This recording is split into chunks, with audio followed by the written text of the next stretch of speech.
I don't know if it's usually takes that long for that to happen. So, it's been like what, 5 years, 10 years since I uploaded a video. It's like kind of been like lazy. I've been trying to like be more laid back, not really trying to do the most on obviously like creative ideas and budgets. But yeah, just mainly playing a lot of video games, working. I'm not really doing much. But there was this one video idea that I did want to do, and I was supposed to do it on February, but I just never had the time to do it. So now I'm doing it now. It's kind of like, I don't know if like say it's creative writing, but it's just a really stupid thing that I found funny to do. But also, some of you guys might kind of understand what this kind of story is about. It, it's kind of like very obscure, and I know like with everything like going on. Oh yeah, where have I been? That's like doesn't matter. It's kind of just really depends on upload schedule. I don't really think I'm gonna be doing this as much, but this is one thing I did want to do that kind of wants to clear things up. So what's it called? It's called The Story So Far, and from what I like try to write, hmm, I don't really know. It's more like a recap, but it kind of depends how you see it. Obviously, I'm doing a very bad job on the intro, and then that happened for I don't know, dramatic effect or something. Okay. And if you're wondering, this chair is new. I just got it. Okay. The story is the fragments of what we collected so far. So when I do read this, I'm also gonna try my best to explain what it kind of means because like my writing sucks. So, and another thing, it might not make sense, but it's gonna be a while. So hopefully be here for an hour or two. Our story begins with a time of war, needing troops in a training ground. We meet two trainees we will call Zach and Tom. At first, these guys were rivaling each other on who can be the best at each other. Now, of course, this is like training and trying to be excel in combat training. Exceeding in tests, a lot of them are involved in intelligence, physicals. Our first notable conflict was a testing ground. Now, this has been happening for maybe a couple months. I don't really know how long military training like takes. So, but what we do need to know is that Tom has more experience than Zach, and Zach is more like a new person, newbie, just like I guess either drafted or just willingly took the war. But we don't know that for sure yet. So let's see, man, my handwriting sucks. So our notable first was testing on some new technology which allowed the user to create some sort of barricade or defense. Now, when there are like training, sometimes they either like shoot each other, maybe practice bullets or actual bullets. I don't really know. Oh yeah, but you made the source. I don't know. So we'll just say practice. So what they did is they introduced a new type of technology in which like you could pretty much make any form of barricade so that way you could get like more defense, obviously, so you don't get like shot that much. Now with this new technology, you could also manipulate its shape so that way you could either make a wall, obviously, or make a window through that same wall to shoot threat. You could also make some rooftops or ramps. It could also be like utilized as a tool to like get around sometimes. One that can be edited, so that's the most important part. This is how new and advanced it is. Again, it's very experimental. They're gonna go somewhere where it's very odd and a lot of random things happened. Man, I can't even speak right now. Maybe it's just having like jitters. So they also had to utilize some creativity and quick thinking. Still, the technology was not practical. Zach and Tom are the first combatants to use the prototype, and they were spectators as well, people that had to see how this would work and how the outcome would go. Both of them are using the same thing. But another thing I also forgot, we're mostly focusing on the story of Zach. Tom is just another character that is relatively important. We're gonna see him a few times, and then he's gonna join back. The spectators are come to see how the new structures used as ramps, walls, and maintenance of buildings in seconds. The fight ended in Zack's favor. Thought took a while. When let me see, my handwriting sucks. When he edited a wall, causing it was some sort of a what does that say? Hmm. Okay, so this writing sucks, but I'm gonna just like explain to the best one I can. So Zach did a certain thing with a wall that he edited to make the wall shorter, and that caused the structure of Tom's building to kind of fall down. So Tom kind of got edited on, as from what I'm reading right here. So that kind of resolves the conflict. Obviously, Zach was very happy about it, kind of boasting about it a bit, how Tom got edited on. It's really crazy ending of calling them rival.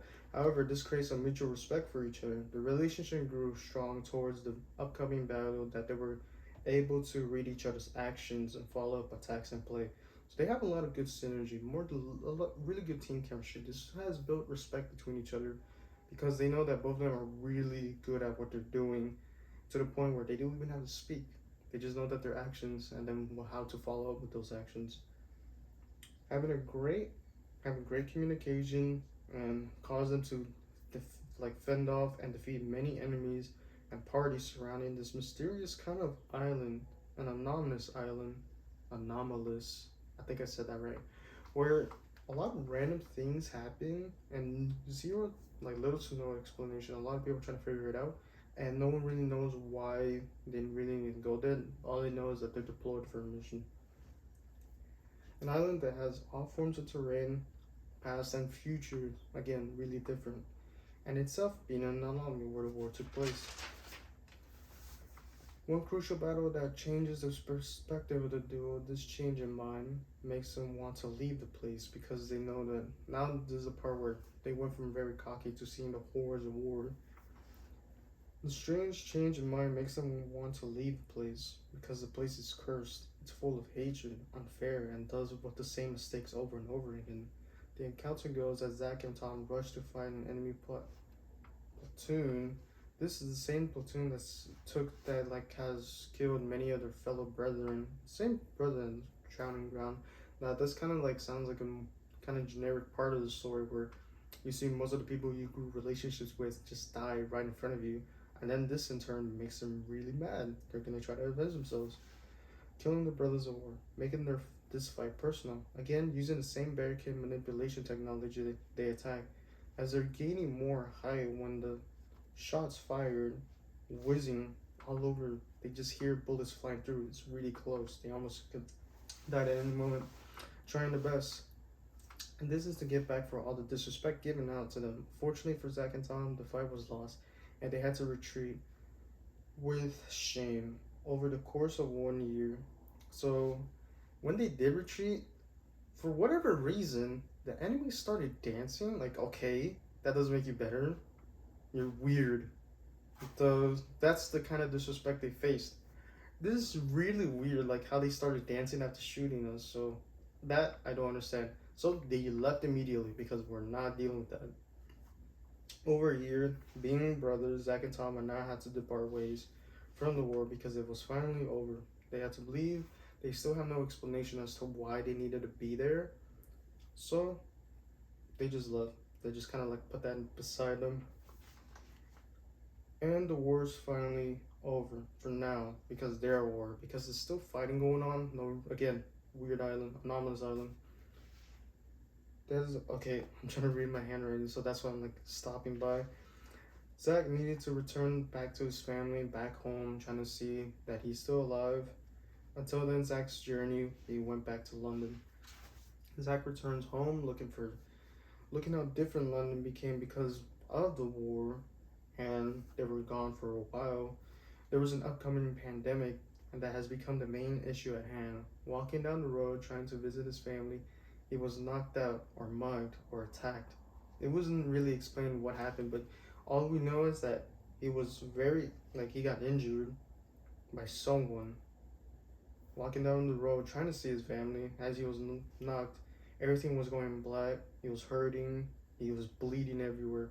He thought it was over, but he was extremely mad instead of sad because, he just got back from a place where he could have died at any moment. And this is how he goes out. After surviving through the tough war, this is how it ends. No recollection, memory, or awareness. Waking up in a pile of dead bodies, walking, feeling lifeless. He goes up to a random citizen. He was thirsty. He felt super dehydrated, like if he was dead. And kills the person and doesn't really realize what he's doing, but all he did was just needed something to drink and started drinking blood. Now, this kind of sounds a little suspicious. And as soon as he becomes rehydrated after drinking the blood, he gains consciousness, and now he just sees that he just killed an innocent life from drinking blood. Kind of strange, right? Where's this going? So much guilt that he had to run as he's hunted down because so many people are killing these same individuals that started drinking blood, and there's also a disease going around, so a lot of madness. Let me see, because this handwriting sucks. Later, he realized that he can.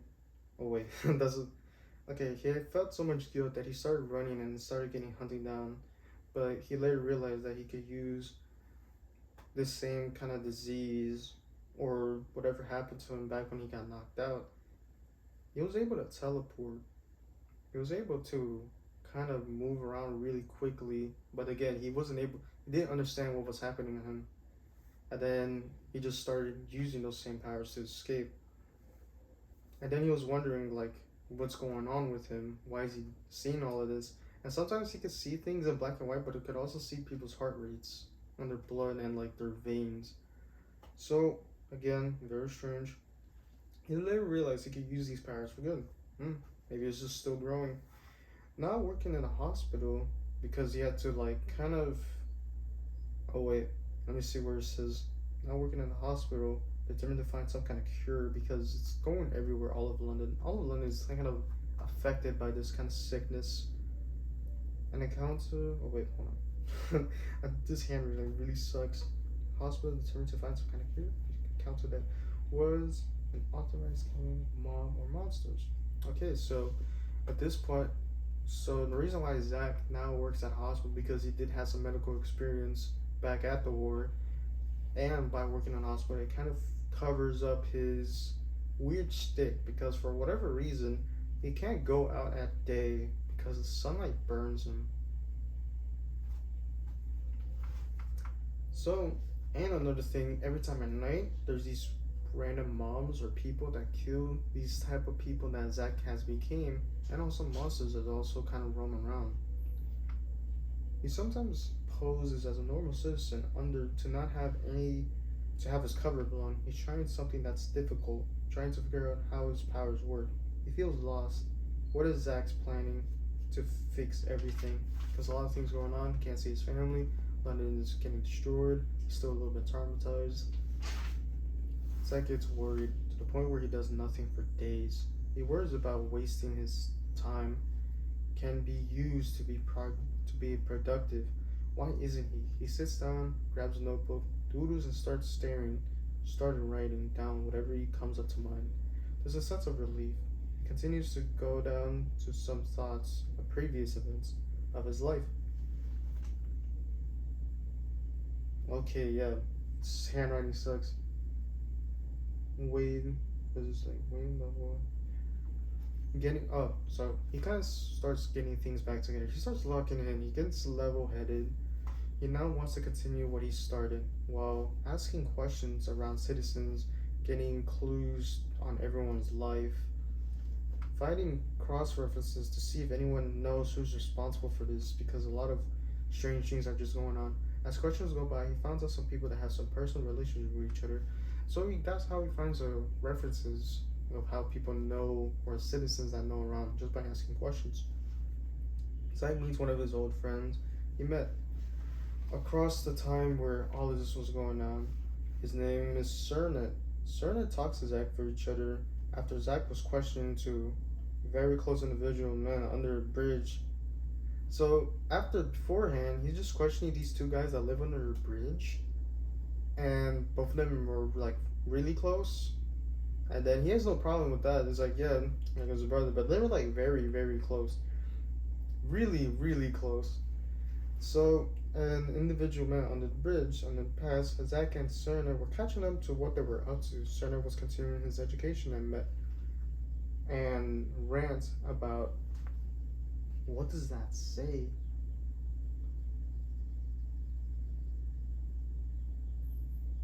Okay, he's continuing his education and then he started ranting about all of his kind of classmates and peers because for whatever reason, and this is unfortunate how this happens in real life, how as he was continuing education, he just has a lot of haters. He could literally do anything. He could probably just sit down and do nothing, and if anything happens, it's his fault. Especially plagiarism allegation. So he was getting paid plagiarism allegations from one of the school projects he was working on.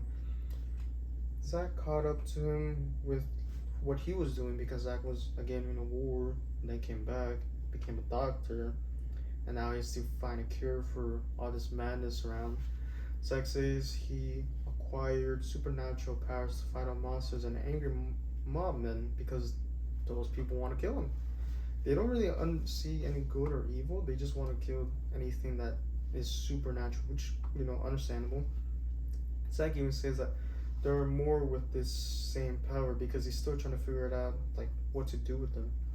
One of the problems though is that he can't be out of sunlight. So again, this is some of the things that he's explaining to Cerna. As Zach and Cerna were speaking, it got interrupted because there was loud smooching from under the bridge. Well, Zach and Cerna left because as quickly as possible because that kind of like caught them off guard. They were like, how when sometimes there's an explosion, gunshot, or a really loud fart, you just kind of like go down. So they just left. For they were intimidated. It was a good talk. Cerna had to leave soon. Zach wanted to talk more, but understood that this desperate, drastic situation. A goodbye for now until the next meeting. Zach continues with his mission, going town to town because of the horrors and mysteries seen. Later, finding out about a secret organization that was many members of said same power, and we kind of figured out what they were, and they were vampires.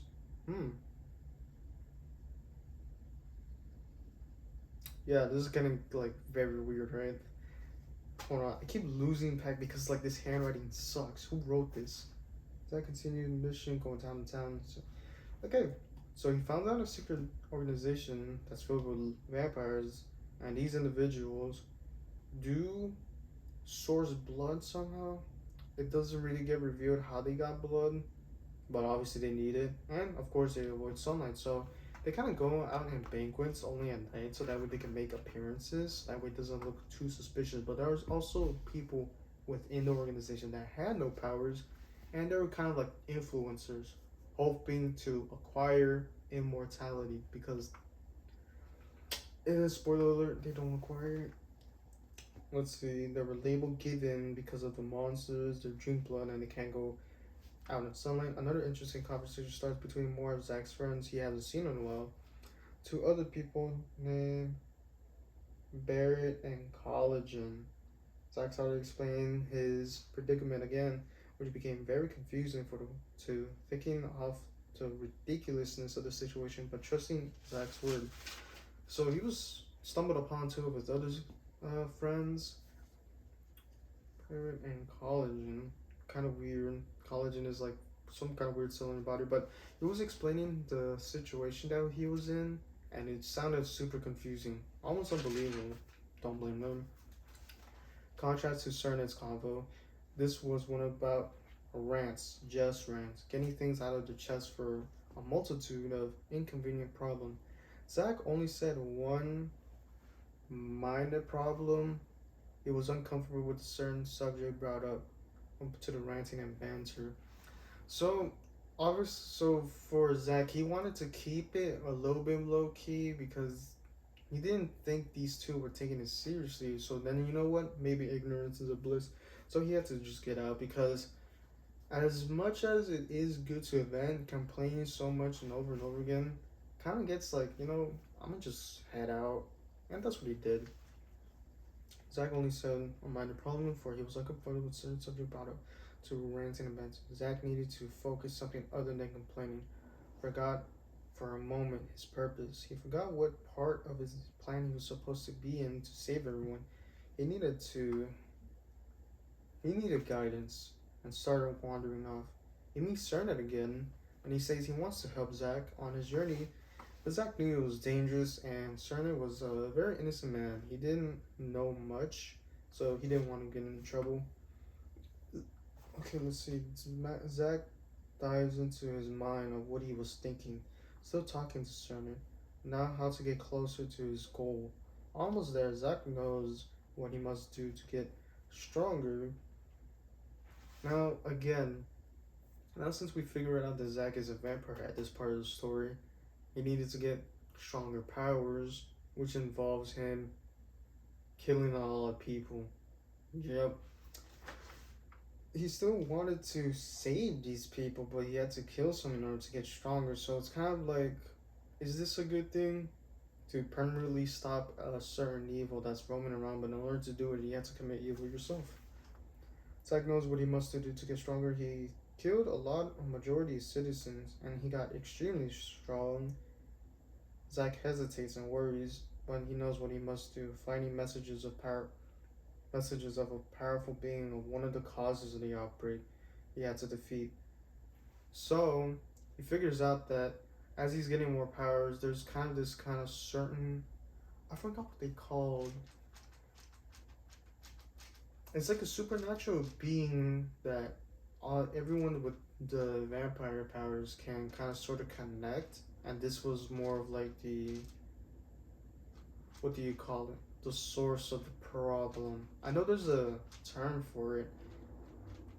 What's it called? It's like a, you know how it's like something ancestral, but as soon as it awakens, everyone that's related to that one ancestor gets like kind of like connected. And then, yeah, I really suck at explaining things. So, of course, he had to defeat this very powerful being because this is the reason why all of this is happening. All of this happened while he was away. So, that was also kind of strange how all of this is happening at once. On the third to the final day, Zack mentally prepared himself to consume the innocent lives. After this, the population of London plummets. Disease was growing. For now, many corpses all over the street. He knows what he must do. He must defeat the special evil, or else it was all in vain. So he had to make sure this will work, or else he just killed a lot of people for no reason. The second to the last day, Zack was experimenting with his new powers to continue his confidence increased immensely. So, after killing a bunch of people, Slaughter Gang, he just experienced what he gained from killing those people, which is more powers and abilities, and then he's trying to practice or try to figure out how any of these things work in order to defeat the evil. On the last day, he had to confront the evil, and it was an ultimate battle with a powerful being later discovered to be some sort of weird, strange blood queen. Zack almost tramples many times, one of the toughest battles yet so far. Zack is victorious, destroying the source of the outbreak. On his last day, he wanted to question one of his colleagues in a private establishment to get multiple questions answered. This is probably getting cold. Let me just like, I drank another cup beforehand, so yeah, and no sugar, no cream. I should probably do that later on. Now I'm getting jitters. So, remember that organization? Zack already had to low-key join it in order to find more information, and there's one of his colleagues that he wanted to answer more as to why any of this happened. And he still didn't get any answers. To this day, he didn't get any answers. The door was right in front of him, and he wanted to know why any of this happened in London, but then he decides to leave. He didn't want to remember what he did. Sailing across seas or toward the tropical islands, he fell asleep. He had dreams of the war yet again, only this time it was areas he'd never seen, or yet to be seen at least. tries to calm down by remembering some of his favorite musical pieces, and then he wakes up to his destination, yet stuck on another strange island. Now, this is not the same anomalous island as the first part of how it started. It is more of a different one, and this one I'm gonna try to like explain better. He tries to calm down. Okay, musical pieces, strange island, no powers and no help. Now, because he defeated a very special kind of powerful being, he did lose all of his powers as well as everyone else. So that results in less monsters, less killing, and a lot of dead people. But still, at least all of that is done. Straight, no powers and no help. At least that's what he thought. He meets someone else new on the island who he also stumbled upon, and who lives in code names because he likes to keep to himself. He doesn't really like his information to like be anywhere. So he's only reveals his name, and his name was Brock. Both were confused on how to escape because they were like trapped. Why are they in this island? They thought it was Zach thought it was his destination to leave to go anywhere else but London because a large silverback gorilla appears out of nowhere and kidnaps a chicken. As the silverback escapes, random text appears saying, "Save this chicken that everyone loves from everyone and from." Now, both of them were like dumbfounded. What did they stumble onto? Why did they have to save the chicken? Why was there a text that tells them to save the chicken? Now, why was there a gorilla that kidnapped the chicken? I don't know. Why did that happen? Again, a lot of things aren't making sense. As the silverback escapes, yep, random text. This was the next journey in Zach's that Zach had to encounter as well as Brock. So both of them meet each other in this island, and Zach already knows that. Oh well, okay. So this is the next thing he had to do in order to leave. This was the next journey in Zach's story, as well as Brock's. Being strangers, lost and confused, team up to travel to the random spaces to save this chicken. The crazy thing is that they had to fight against a lot of zombies, and even at in the area. Yeah, sorry, bad handwriting. So yep, multiple waves of zombies. Don't know why there's the undead there. It felt endless. There's a bunch of enemies. There's even pharaohs. There's even vampires as well there, but they're not related to the one in London because that's London. Ew. Vampires and wolves. It was annoying. Felt like it was going to take forever. It was easy at first with the help of tools and random items they found. A special boost. Now they kind of got special tools in order to get them, like a lot of armory weapons, vehicle weapons, power ups, and there was also treasure everywhere. But that's not the main mission. The main mission is to leave because they're like, why is any of this happening? Okay, hold on. So every time when I look at the camera and then I look at this, I lose track because the writing is so weird. There was many jungles, dungeons, graveyards, deserts, many incoherent places. It made no sense. How was it even possible? Zack finds keys that were extremely important in order to take shortcuts to get a better equipment because sometimes there's like these ways, the easy paths, but they require keys that were hidden all over the place. And there's also armories that again were locked behind keys. So having keys was extremely important. However, during an expedition on one of the dungeons, Zack accidentally uses a key for treasure, like an idiot. Why did he do that? The waste of a key. I'm trying to, yeah, waste. The key was a waste indeed. The journey is slightly longer now because with these keys, they could have just taken shortcuts and they could have like just gone straight to the point and leave. But Zack accidentally, like a dumbass, used it on a treasure chest. He yelled. He was mad. But anyways, next part. During the fighting, they started to know more about each other, learning about the lives before and probably after this kind of journey or mission that they had to do. Zach tells about interesting types of coffee and their categories. It's one of Zach's hobbies he's been practicing and sometimes documents them. In one case, he ordered to In order to picture the personality of dark roast coffee, Zach had to scream dark roast in the store in order to tell people what dark roast. Hmm?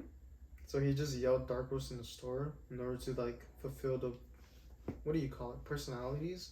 So he was acting out what every roast of coffee would behave. Zach also explains that there are other two roasts, but that remains to be seen because he was also working on them. Again, one of his hobbies. So we're kind of learning about Zach's, previous interests and lives before any of this happens.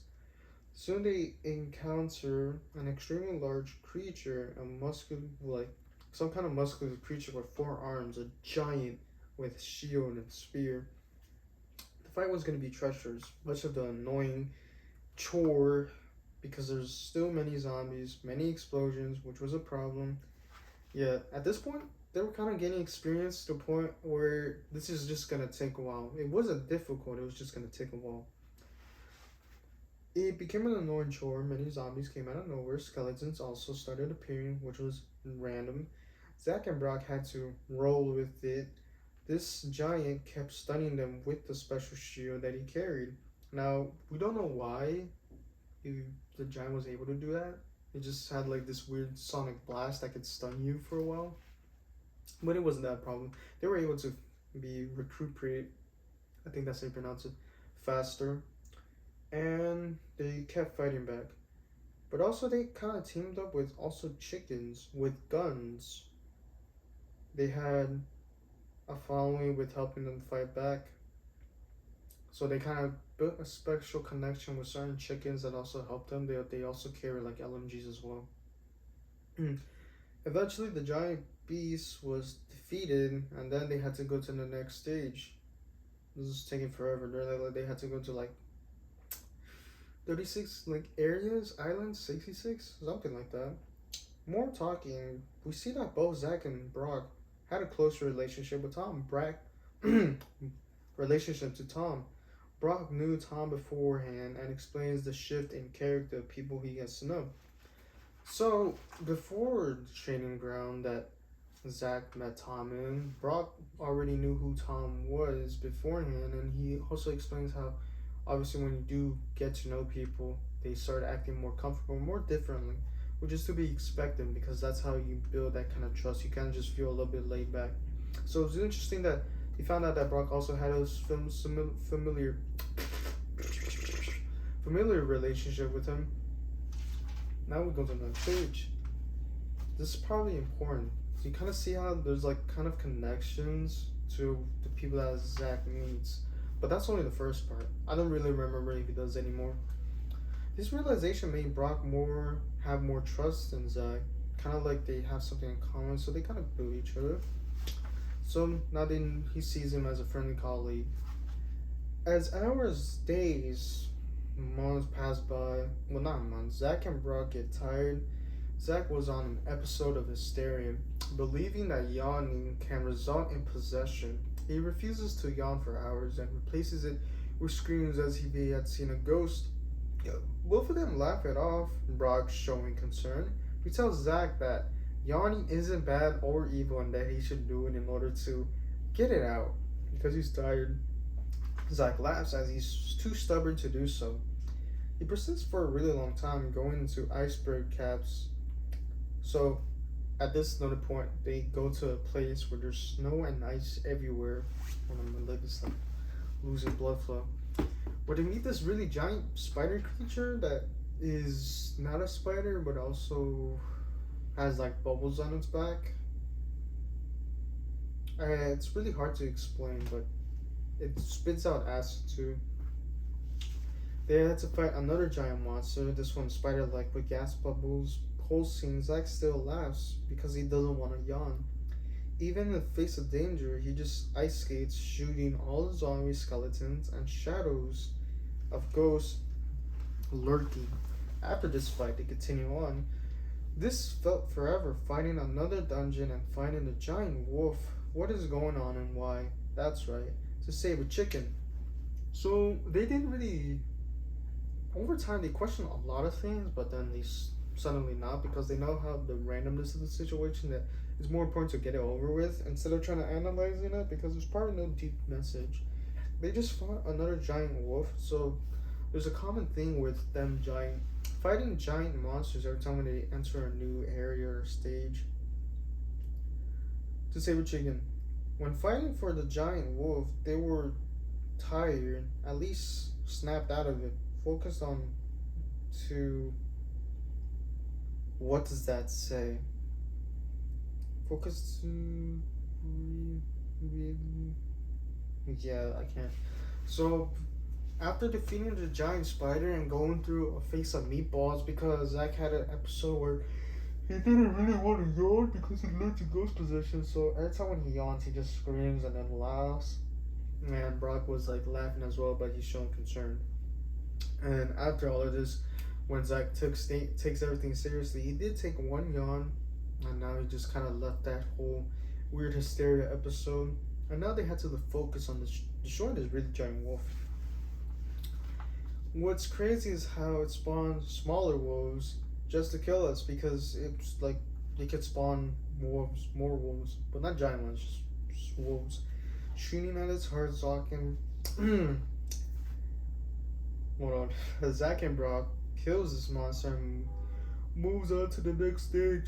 From here, another two put in the jungle was discovered, where it's another rinse and repeat of the previous problems before, this time a giant skeleton. That, for whatever reason, I had to move in stop motion movement.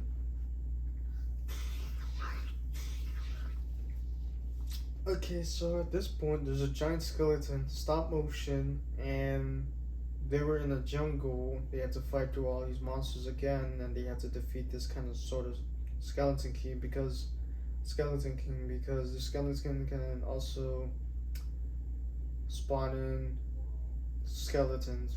Again, rinse and repeat. They didn't really question it. They questioned less and less over time. I'm getting sad because I can't remember. Then they had to fight a giant marlin. Not that important. Let's move on. What's there to say? Honestly, they just fought a bunch of like the monsters. This one had 3 heads as mouths and multiple tentacles on its back.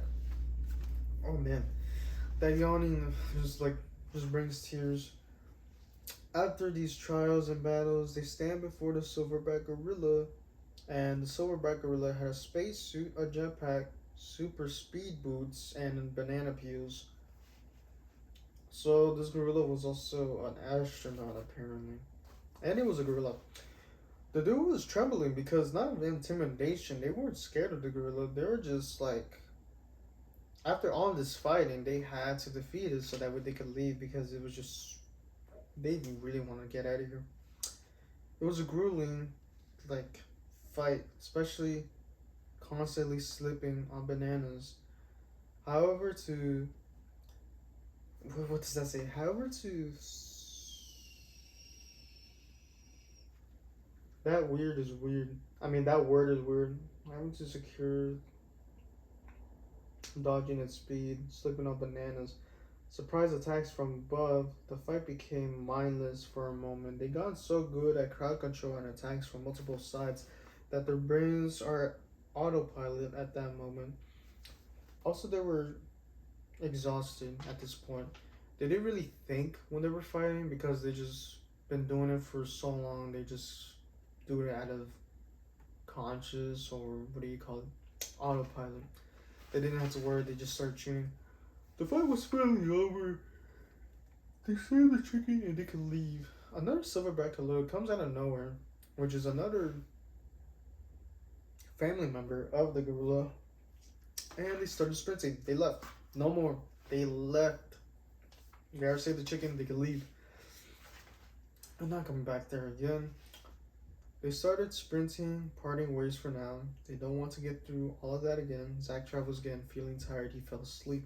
Another dream takes place. His anger towards pointless wars, where the people above the ladder just tell others to fight for them.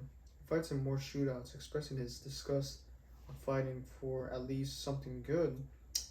So he wanted war to fight with meaning, not something really stupid and annoying. Because it's so dumb to fight for other people's battles and not fight for something that's worth fighting for. It says here. He fights in the shootout discussed in fighting at least 30 good. Oh no, gate camping crashes. Zack fights and shows how things usually go, killing every adversary in his way of his goal without a dent.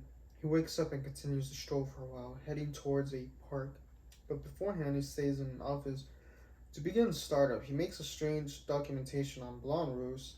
Now, at this point, we kind of see how Zack finally found a place to stay. It was like this kind of small office that he had. And that's where he continued his rest of the documentation on the coffee roast he was explaining earlier back in the story. And then documentation on Blonde Roast, how it was had more caffeine, a lighter roast to the rest. He drinks some to have a more productive day because he made it out of a French press, and he was explaining how it was. So I guess that point he was trying to say how Blonde is more like above. Maybe it's an opinion. The Blonde Roast had a good kick to the point where he remembered the dead bodies that were consistently shot for no reason. Very strange. He had to take a break. It's not over due to caffeine. So when he did drink it, oh man, this is so annoying to do this right now. He had these visions where there's these people shooting bodies, and he hated that because the guy is already dead. Why are you shooting a body for? He's already dead. Again, he it's almost like he had this thing where he hates disrespect. Okay, let's continue. He plans his last installation of the roast as he continues to collect what he needed for such a documentation. He was visited by Brock, a friendly visit to see what they've been up to since the constant fighting and escape from that strange, weird Gorilla Island. They talk about how daylight savings is going to be permanent, which was stupid. I also disagree. I kind of agree with Zack here. Changing daylight savings is stupid. There's another discussion about how there was an island with strange anomalous objects, or many times from history and future collide. The war that he took with Tom sparked interest in returning to the island. So Brock was explaining to Zack how there was this weird, strange, anomalous island that has many areas of past, present, and future. And that's when Zack realized that was the same place he went with Tom during that strange war. The island was filled with strange objects, again, past, present, future, and the war he took with Tom interested in returning to the island. It was planned to be investigated further. However, it means going back to fighting like the war, another conversation about weapons camouflage and its collection community. So, as they were talking, Zack and Brock are actually planning on going to the island together to kind of discover more on why it's so strange. So that's kind of like an idea they put to the side. Another thing is how they have a camouflage community, and Zack is currently trying to get camouflages as his pastime. So, yeah, of course, with Zack, with all these wars, he has like a collection of these weapons that he wants to get a camouflage for each of them. As like, past thing, he like collecting stuff, so that's kind of like a pastime that he does, which is a good thing. It's a good thing to like do something else to keep your mind off of whatever he's going through. He's going through a lot. Fuck. This is weird how all that happens. Zack is currently trying to get these at his pastime. They have their conversation got interrupted as they had to get going with what they were going in life. So they part ways, and they still remain in contact. So they just knew that both of them were kind of busy at the moment before the convo started. Zack finally reaches the park, which had strange warnings on certain activities that happened at night, which was haunting. Zack arrived in afternoon. It was bright. He had nothing to worry as he tries to document. The last installation was Medium Rose. Now, this same park, he sees signs that say to not stay here at night because that's when a lot of paranormal activity happens, which is like, okay, so just to play it safe, and also with everything that he went through, he knows that's kind of like a possibility, so he just does it in the afternoon. The documentation of Medium Rose.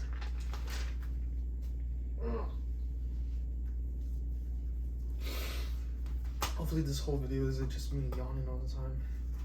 His medium roast coffee. After this first sip, he suddenly was punched out of nowhere. This punch came from someone named Diana, who punched Zach for drinking medium roast. Still don't know why she did that. Zach was very confused. Strange out by the behavior, Zach decides to just leave somewhere else. The two talk about what just happened. Both sort of shrugged it off. Funny enough, they became friends and continued with their own day, not knowing when they will meet again. So, after this weird, strange encounter, they just became friends after a punch. I think Zach wanted to avoid any more confrontation, so he tries to play it cool. Speech 100.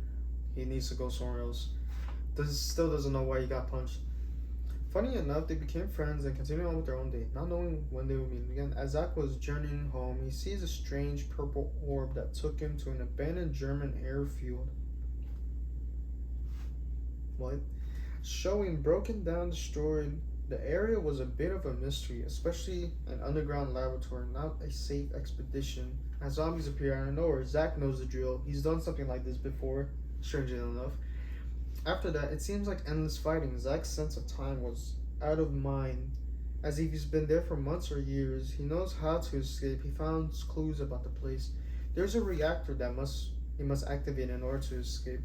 Zombies running around and monsters, making it extremely tedious for Zach. Zach had to collect and create a prototype weapon to activate the machines in the facility.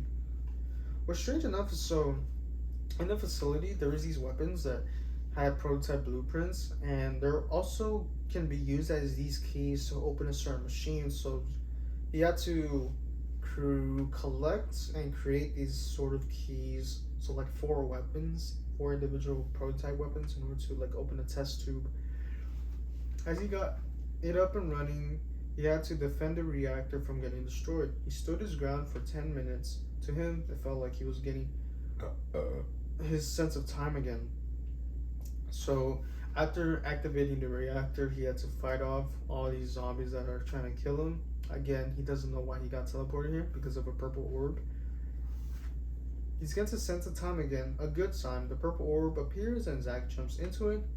He finds himself flying from a cargo plane with 3 squad members. So with this purple orb, he escapes the abandoned German airfield, goes to a purple orb again because he felt like he was in another world, and now he's in a cargo plane with 3 other people. At this point, Zach would just go with it. He would just go with the flow. He just goes with whatever's put in front of him. So there was a mission briefing that this squad that Zach was in had to activate these nuclear dirty bombs around the map. So again, Zach just felt like he had to do this in order to go home because he keeps getting taken everywhere. Towards the area needing to be powered up by uranium. However, there were 9 other teams, like enemies or adversaries, with the same objective. So they're kind of fighting over blowing up an area. Okay. Zach has gained a lot of military fighting survival skills to deal with a mission like this. Because after everything Zach went through, he's able to adapt quickly to the point where, you know what, if you just throw anything at him, he's just ready for it. So he's kind of like knows the procedure of what to do. He prompts to go ahead and deal with the situation, sort of like this was easy. It was frustrating having multiple parties targeting you. On the bright side, these people attack each other, bringing time to arm the dirty bombs. After arming the 5 dirty bombs to set it off in 30 seconds, Zach and his team extract. This gives a healthy reputation and a hefty reputation for Zach, as he gets to be hired to do jobs that surprise him, to go that he has gained kind of like a title. Now he's sort of a military contractor or a mercenary, something done for hire. So that's kind of cool for him. He has that going on. And he gets hired because of this performance, and one of the missions is to go to this anomalous, I'm gonna just keep on messing that word up, island, and he has to be accompanied with another person because this was a 2-man mission. And to his surprise, and he didn't know this was gonna happen, he has to partner up with Brock. So both of them were hired to do this mission, and both were getting caught up to speed on what to do. They're also talking about new areas that sprang up on the island. Seems like a future Japanese city. The goal was to get an umbrella. So, with everything has gone so far, both of them have a mission to go to this island to retrieve some kind of artifact or trophy, and that is an umbrella. That's it. Only retrieving an umbrella, which became increasingly difficult because of the other random parties with the same goal. So everybody in this island wants to get this umbrella. Everyone on the island has the goal to get an umbrella, and it became difficult because there's a lot of small kind of groups or parties that wanted to complete the same mission. They discuss how the terrain is new and how they would actually achieve the objective. Zack was getting headaches from just fighting nonstop, it seems. More shooting occurs. The new city had rails to make transportation easier. That's when they both realize that they suck. They suck. They are not good at what they're doing because like they can't get the umbrella. They can't do what they were hired to do. Man, they suck. And this coffee's getting cold. Yeah, so both of them realized that they suck. They were not made for this. A joke going throughout the journey, and frustration just getting an umbrella. After an hour of mindless talking, they figured out to try again another time. Zack gets hired to do a series of jobs regarding infiltration and espionage, one involving to escape a random radio satellite site. Russians guarding the place. Each had to uncover info without breaking stuff for the most smoothest ride possible. Unfortunately, that didn't happen. After retrieving the data, he had to escape via container. It was really annoying. One, he had to pose as a KGB officer, knock out a bunch of guards, eventually getting caught. Rummaging underground facility to find a list of sleeper agents and nuclear locations all over Europe. Escaping, making a loud scene. One last job had to do to disable these nukes. He had to go to a place called Solovensky. There was a dangerous organization that had its headquarters in said place. So after not being able to get the umbrella to uncover information that got really annoying from a abandoned satellite area to going to pose as a KGB officer in order to get data on where these nukes will potentially are and a list of sleeper agents. Now he had to go to an area called Solovensky to put an end to the dangerous organization. Again, he got hired for this. He's getting paid for this. He had no background information. He just does what he's told because money was involved. Sad place. Having to do the annoying part breaking in with jeeps and grenade launchers. He had to destroy AA guns to get jets to fly in and bomb the place. So Zack explains how there's this annoying part of the mission where he had to be in a jeep with a grenade launcher and he had to destroy these towers that were filled with people with LMGs, and how these towers were kept killing some of his platoon members, and how he can't take shots with the grenade launcher. That part was annoying. He gets tired and goes home. Now, he goes home, he's finally in his room. He doesn't have to worry about anything. Sorry, with the yawn again. Though, so then, his room to him kind of seems empty, and then he looks around. Okay, wait, hold on. I lost part again. He gets tired, goes home alone in the room feeling empty. He sees a shelf of mugs he has collected, recalling how and when he got them. In time to feel at peace, recount the memories associated with the mugs. He liked mugs. After the first 3, he started to collect more. Brings him to know, thinking how he got each one. This was a good break and an intermission in Zack's life. He knows that he's a... Okay, before we go on, let's explain what happened here. So after going home, has a collection of mugs. So far, we know that Zach kind of likes collecting stuff as a pastime.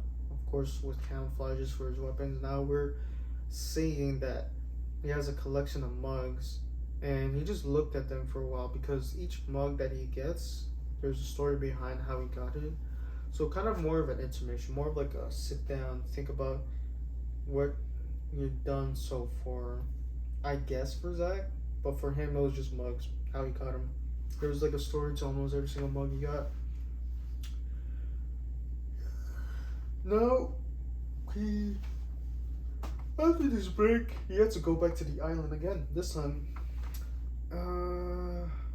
with Brock, and both of them had the same goal again to get an umbrella because they put that in the side for a while and now they're going back trying to get it again. The umbrella was heavily desired. They recall in the previous attempts how they aren't good at this, so they needed to strategize and create tactics to get better. So when they go back, they try to like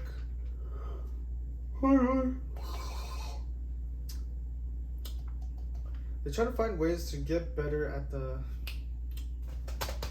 at going back to the island and trying to get an umbrella because everyone was fighting for it.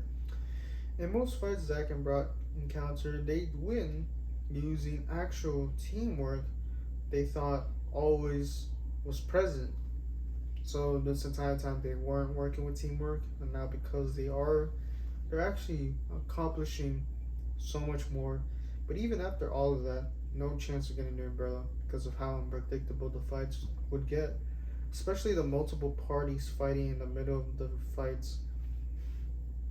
Using special swords found in the city, Wait, what?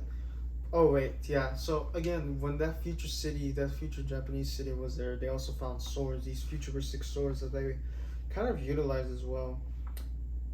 In the middle of their fights, using these special swords in the city proven difficult since they haven't perfected its use so far. No umbrella. So after finding these umbrellas, they were kind of strange on how to use them because they didn't know that once you use them, they can actually lunge directly in front of the enemy. So as far as the perfection of the use, they had to learn how to use it first. But even after learning how to use it, they still didn't get no umbrella. This was really strange for them.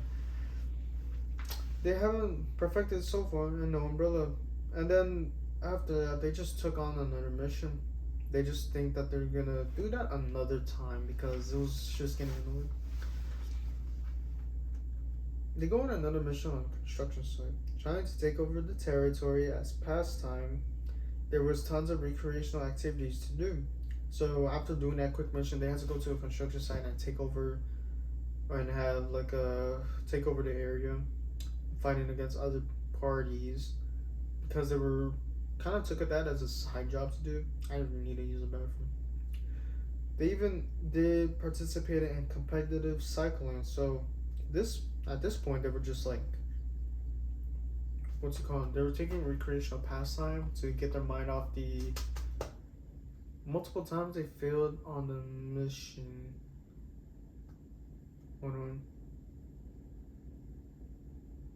I'm just standing still for a bit because I'm like really tired. What time is it? Oh, I think I was just trying to like. I'm tired. Okay. I think I'm gonna just read at face value what the story is. So, after competitive cycling, before departing, Zack and Brock had a casual game of checkers. They were both slowly getting stubborn on what moves to make. Zack, being the most stubborn, wins the match as it was taking too long. After this, Zack had a fascination with board games.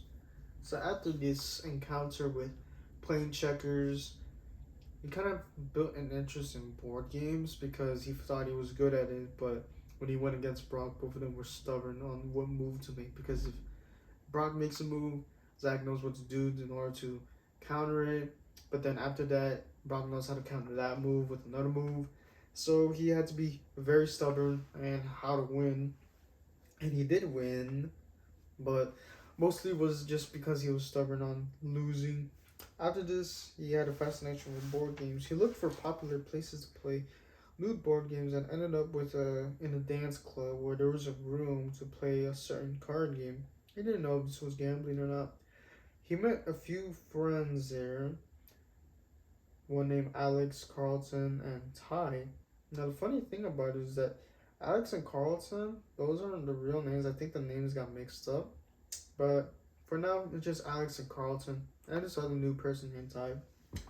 Zack and Ty had been teamed up to go against Alex and Carlton using these colorful cards with numbers. The objective of the game was to use all the cards and get free hands. So everyone had 7 cards in their hands.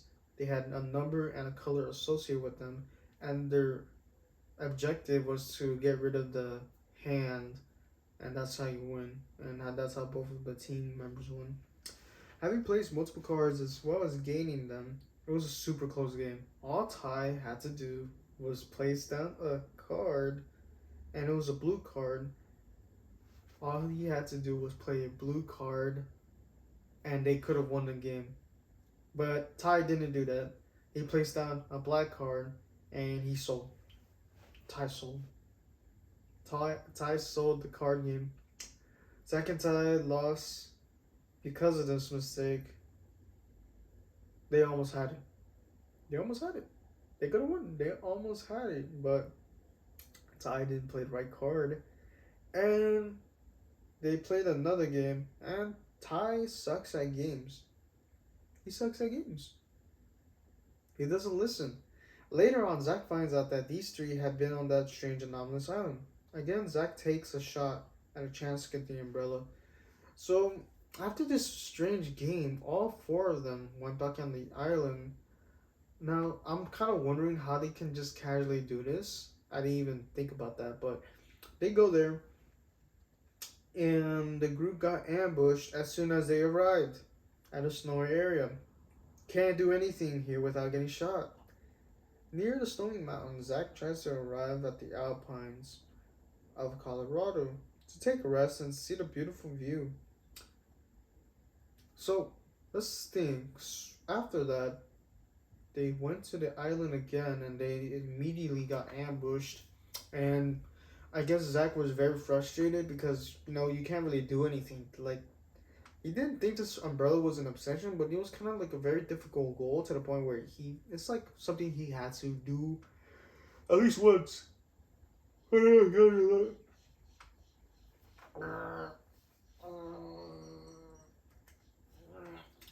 yawning a lot. I need to use the bathroom, but I gotta stay here. How many pages is there, though?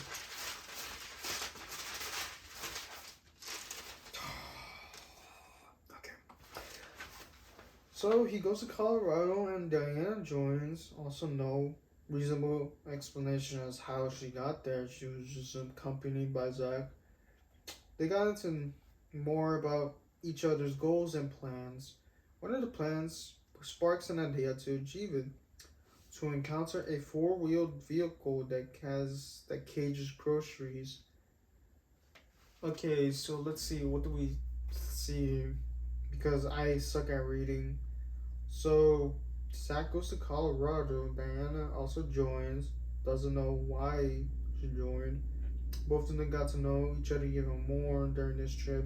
And both of them had the same goal of stealing a vehicle it was a small vehicle that had 4 wheels. And it kind of looked like a cage. And they used this to gather groceries. Zack decides to investigate the park where he first met Diana. The park was a solid haunting ground for paranormal activity. This kind of like reminds him of that park because the signs tell him not to stay there at night because of how strange things can get. So he tries to investigate after returning back from Colorado, of course, to investigate this park where a lot of paranormal activity happens. Well, I'll be right back. I need to use the bathroom and probably take a break from this video because it's gonna take a while to complete this. Oh man.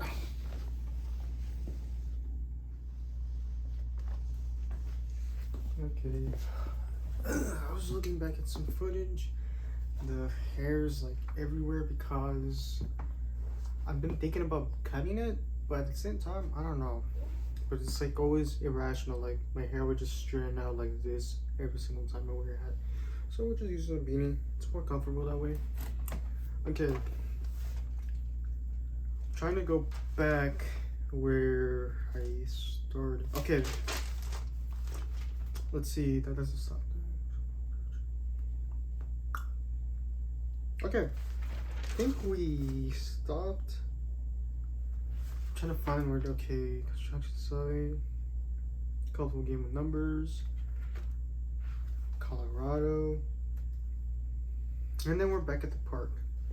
The haunted ground where there's paranormal activity. I think I have a stuffy nose because sometimes I take like deep breaths, so now I feel gross about it a little bit. I got some water.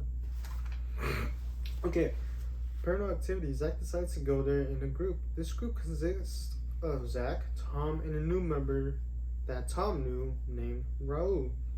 Now, none of these people had any experience really with encountering suspicious spiritual activity. It's kind of like a thing they just all decided to do because they're wondering why is the park haunted at night. This doesn't stop them though. All of them ventured through the dark night to confront anything that stands in the way. The first site was a playhouse or some kind of house that Zach and Tom attempted to go and try to talk to any spiritual beings or souls on the other side. While Raul records and documents the event, the entrances involved climbing up instead of just entering the door. There's no like specific door to enter or any sort of entrance really. It was kind of a strange house where you had to climb it in order to get in. It's not really explained why, but I guess that's kind of the strange architecture that the park had, especially when it was belonged by some rich people that passed away around that place. Tom attempted to talk to souls while Raul records and documents the event. The entrances involve climbing instead of just entering a door to get to the tower above. Tom almost fell. Zach and Raul decide to help him get him up. After this, they scurry to the second site. So, again with the tower in the house, they went to the tower. Both of them trying to talk to any souls, and as they're trying to leave, Tom almost falls down. He kind of falls in where there was this ladder nearby, so they kind of dropped the device to talk to anything, spooky. So both of them kind of picked them up, and then they decided to go to the second place because they did all they can there. Hold on.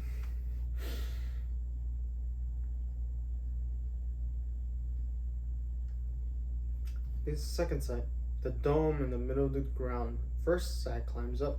Following up, Tom. Raul stays on the ground, records and documents everything seen.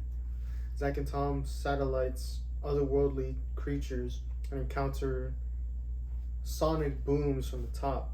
They should get down. As they were heading down, Raul's mouth had a strange white substance that no one noticed at all.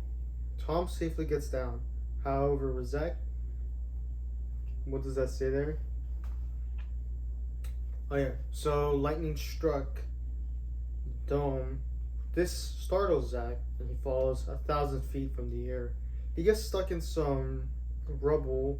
He eventually crawls out of the rubble, dizzy and conscious.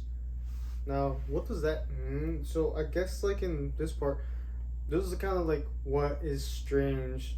After going on top, they had to speak to other worldly beings, and that's when they found like lightning and a bunch of sonic booms going on. They had to get down.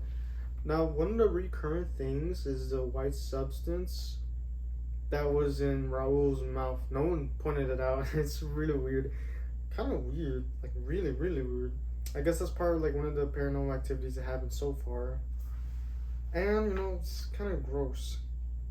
Zach still continues with the crew. Another small house. There's strange tunnels and gooping holes. These holes were like oozing out. We don't really know why. And this was kind of merely a stop for the crew since they didn't really want to continue forward. They just needed to take a breather before they go into any more haunted grounds. Tom and Raul get nervous. Raul spots an eye that turns out to be Zach. Raul and Tom had to scoop him out of the tunnel. They really never knew how he got in there in the first place. Zach had to recover as he was exhausted.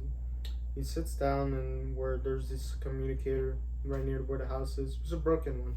It didn't really work because it used to belong to the old homeowners, but they didn't, everything was like rusted and destroyed. And there's a strange tunnel that Zach mysteriously just kind of got stuck in while Raul and Tom had to figure out where he was. Now, I think that happens where there's a strange thing where there's like disappearances or where some of them don't really know where each other member was. Zach had to recover as he was exhausted. Raul and Tom discussed whether they can continue with Zach as he was acting different. Zach reaffirms that he was okay. The last stop was an abandoned train station nearby. All of them started to act crazy and stupid. Raul disappeared for a moment, so Zach and Tom wonder where he went. A corpse appears on the train and a note attached to it reading Cousin's grandpa. No one understood this message, not even the dead corpse, because the dead corpse just kind of like, came back to life a little bit because he was questioning why is there a note on his dead corpse. Kind of disrespectful. Even so disrespectful that he came back to life for a brief moment just to find out what did that even mean. Zach threw up some of the same white substance. Very strange. He was very tired and he didn't know what to do. He was very in a kind of a state where he was extremely lost and unaware of who he was. And again, threw up white substance. It's kind of a common theme. What is it? Don't know what it is. It's disgusting. It made no sense. Zach approached the body to check if it was really dead. It had no response. Zach and Tom had a feeling of, this is a great time to leave. After everything that had happened, they should just go. It's already enough. It's already like a tiring journey for Zach. And they started to become uncomfortable, especially since they just lost one of their friends. They didn't even know where he went. He had a horrible feeling something awful was yet to happen. Yet he grabs the camera from Zach. I accidentally skipped a line. Raul returns, creeped out and uncomfortable. He had a horrible feeling something awful was yet to happen. He grabs the camera from Zach because he was holding it at the time when it got dropped when Raul disappeared. This spooks the duo. Eventually, they found Tom unconscious with a strange white substance all over his face. Now, which is strange because at first Zach disappears and it's just Tom and Raul. They didn't even notice until they found Zach. Tom and Zach were in the train station. They didn't even know that Raul had disappeared until he came back. And when Raul and Zach were together, Tom mysteriously disappears. This is the craziest part where they kind of get really scared that they really can't be separated as it's a horrible idea. And they found him unconscious on the floor with white substance all over his face. The three screamed, ran across the haunted site, the white stuff spreading everywhere. They agreed to not speak of whatever happened here.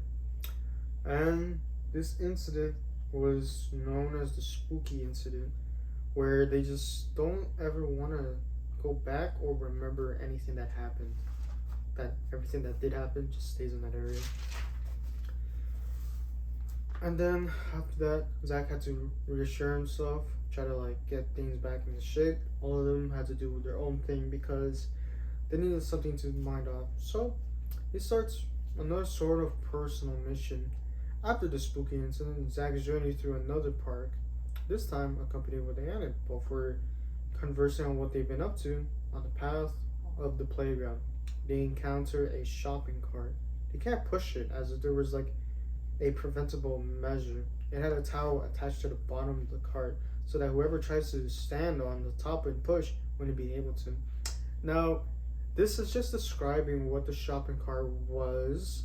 It was, it couldn't move because there was a towel attached under it.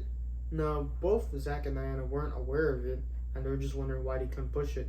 Now, remember how there was this kind of personal mission that they were both up to that they were eventually going to do one day, and that was to get the vehicle with 4 wheels that looked like a cage that held groceries. That was called a shopping cart. We had to make a bunch of words to it so that way it kind of sounds more complicated than it really is.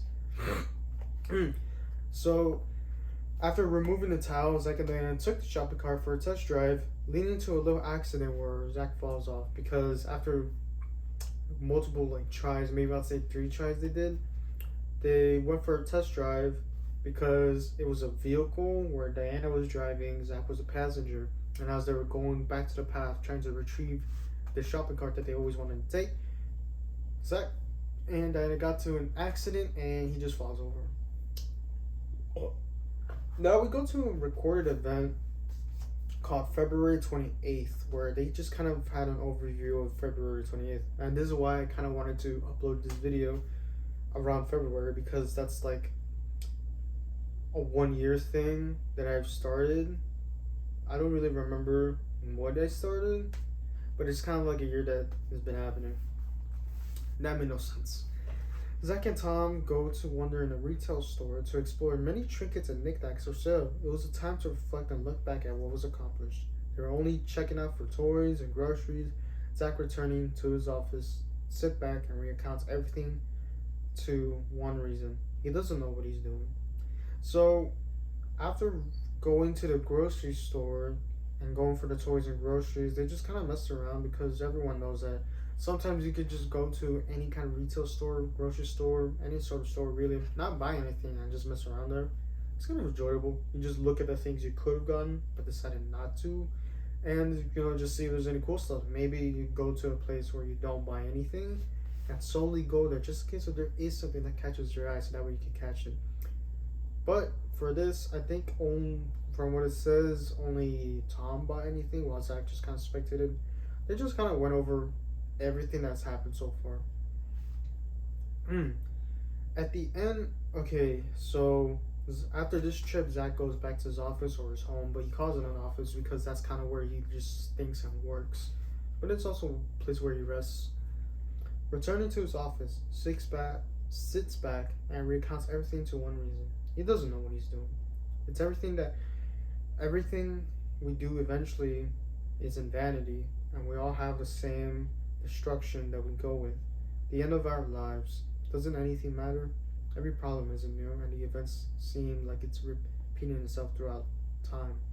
What Zach does know, he's fine with it. He's fine with whatever, even if it means doing nothing. Zach later draws a bird in his spare time. He reflects at the time where everything was vanity, meaningless. Because sometimes when he does nothing, he just gets worried that any of the productivity could have been used for anything, something more good. But now he's at that point where he just kind of gets worried. Does anything even matter? Does everything that we do from now and from before and after and to the time that's coming towards us, does it even matter? Because the days kind of seem like the same. And no, it's not bad, because Zach just explains how he's just okay with doing nothing. Sometimes he needs a rest, and that's what he's taking right now. He's thinking about like spare time that he has and what it could have been used. But sometimes now he realizes he doesn't care if anything is productive or not, that the fact that he's doing it at the moment is what counts. So because of this realization, he just does something he likes and draws a turkey or a bird. He draws a turkey bird. I don't know, he just likes birds, chickens. It just so happens he drew a turkey this time though. Who knows, maybe he just really likes birds and chickens and turkeys. This kind of shows how everybody only eats turkey when it's like November. Like no one really genuinely likes eating turkey unless it's cold cut, obviously, for sandwiches. Zach also picked up a hobby of basketball.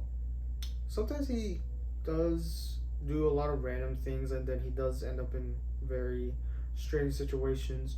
So for this one, it says that he goes to college basketball specifically. On his debut match, he had beef with this nobody, because this nobody, he got mad that he didn't get drafted on the team he wanted to go to because Zach got drafted instead. So he's trying to ruin Zach's reputation however he can.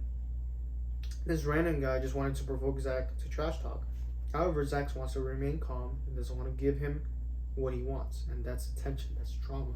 He wants people to kind of look into, oh, what's the problem with these two? But this is just his excuse so that way people not only see Zach but also see him as well because he needed attention or whatever. However, when he does remain calm, he doesn't want to give him what he wants. The match begins. Zach is the center of the basketball team. He was trying his best to play a very tall position or a big position where someone's really tall, and he does a pretty good job at it. He made multiple layups and dunks because he really can't shoot, being the center, and he sucks at shooting. Every time he shoots, it's just by chance, and hopefully he actually makes it in. Intentional drama is stupid. He didn't like how this nobody wanted to kind of just cause a problem that really isn't there. He wanted to beat a problem so that way people can give attention to both of them. So, with pretty much had to protect his first impression. Yeah, I'm kind of having a hard time reading this because the handwriting sucks. But from this point, Zach just wanted to protect his first impression that he wanted to be a professional basketball player. He didn't want any drama or problems because he knew that was kind of stupid to intentionally cause it just to have eyes on you instead of actually respecting the play that's going on the court. And then because of this, he kind of finds that he doesn't want to do college basketball because he's kind of weird. He doesn't want to treat it like a TV show. He just kind of wants to treat it as a new hobby that he wants to do, and maybe a new career that he wants to grow. So he left. He doesn't know if he'll ever go back to basketball because it's weird how they're trying to start intentional beef. Back at home, something strange happened to Zach. In his first account, he has a schizophrenic episode where he was at war again, talking to his team, talking to no one. He has to give a breakdown to his team about objective in World War II. He was imagining that he was at that time because every time when he talks about war, not only does he talk about any kind of war, he talks about pretty much wars that happened before as well. So he he didn't have to, but he just had a strange feeling that he was back at World War II. But he was never there. He was never around that time. So he just gave us a breakdown as if he was a leader, giving instructions on how to and strategizing tactics on how to win. Because it was a very cold time during this account. Fighting for what is right, but also mad that he has to be this way because he also hates fighting meaningless wars. Rushing towards the winter front, Zach goes toward a more modern day town. Now this is where the episode gets very strange because first he was at World War II, giving instructions fighting at the winter front. Now he's in a modern day town. It's kind of strange. He runs towards it on where there's a lot of snow, and then he kind of comes out near where there's a modern day. So in a way, he's changing setting through this episode that he's having. Rushing towards a more modern day town, there was multiple enemies, and he wanted them dead. They wanted Zach dead for no reason. That's kind of how he pictures this schizophrenic episode when he was at war again. So after this, he kind of breaks from the episode because he was eventually overrun, and that's how he knew something unrealistic was happening.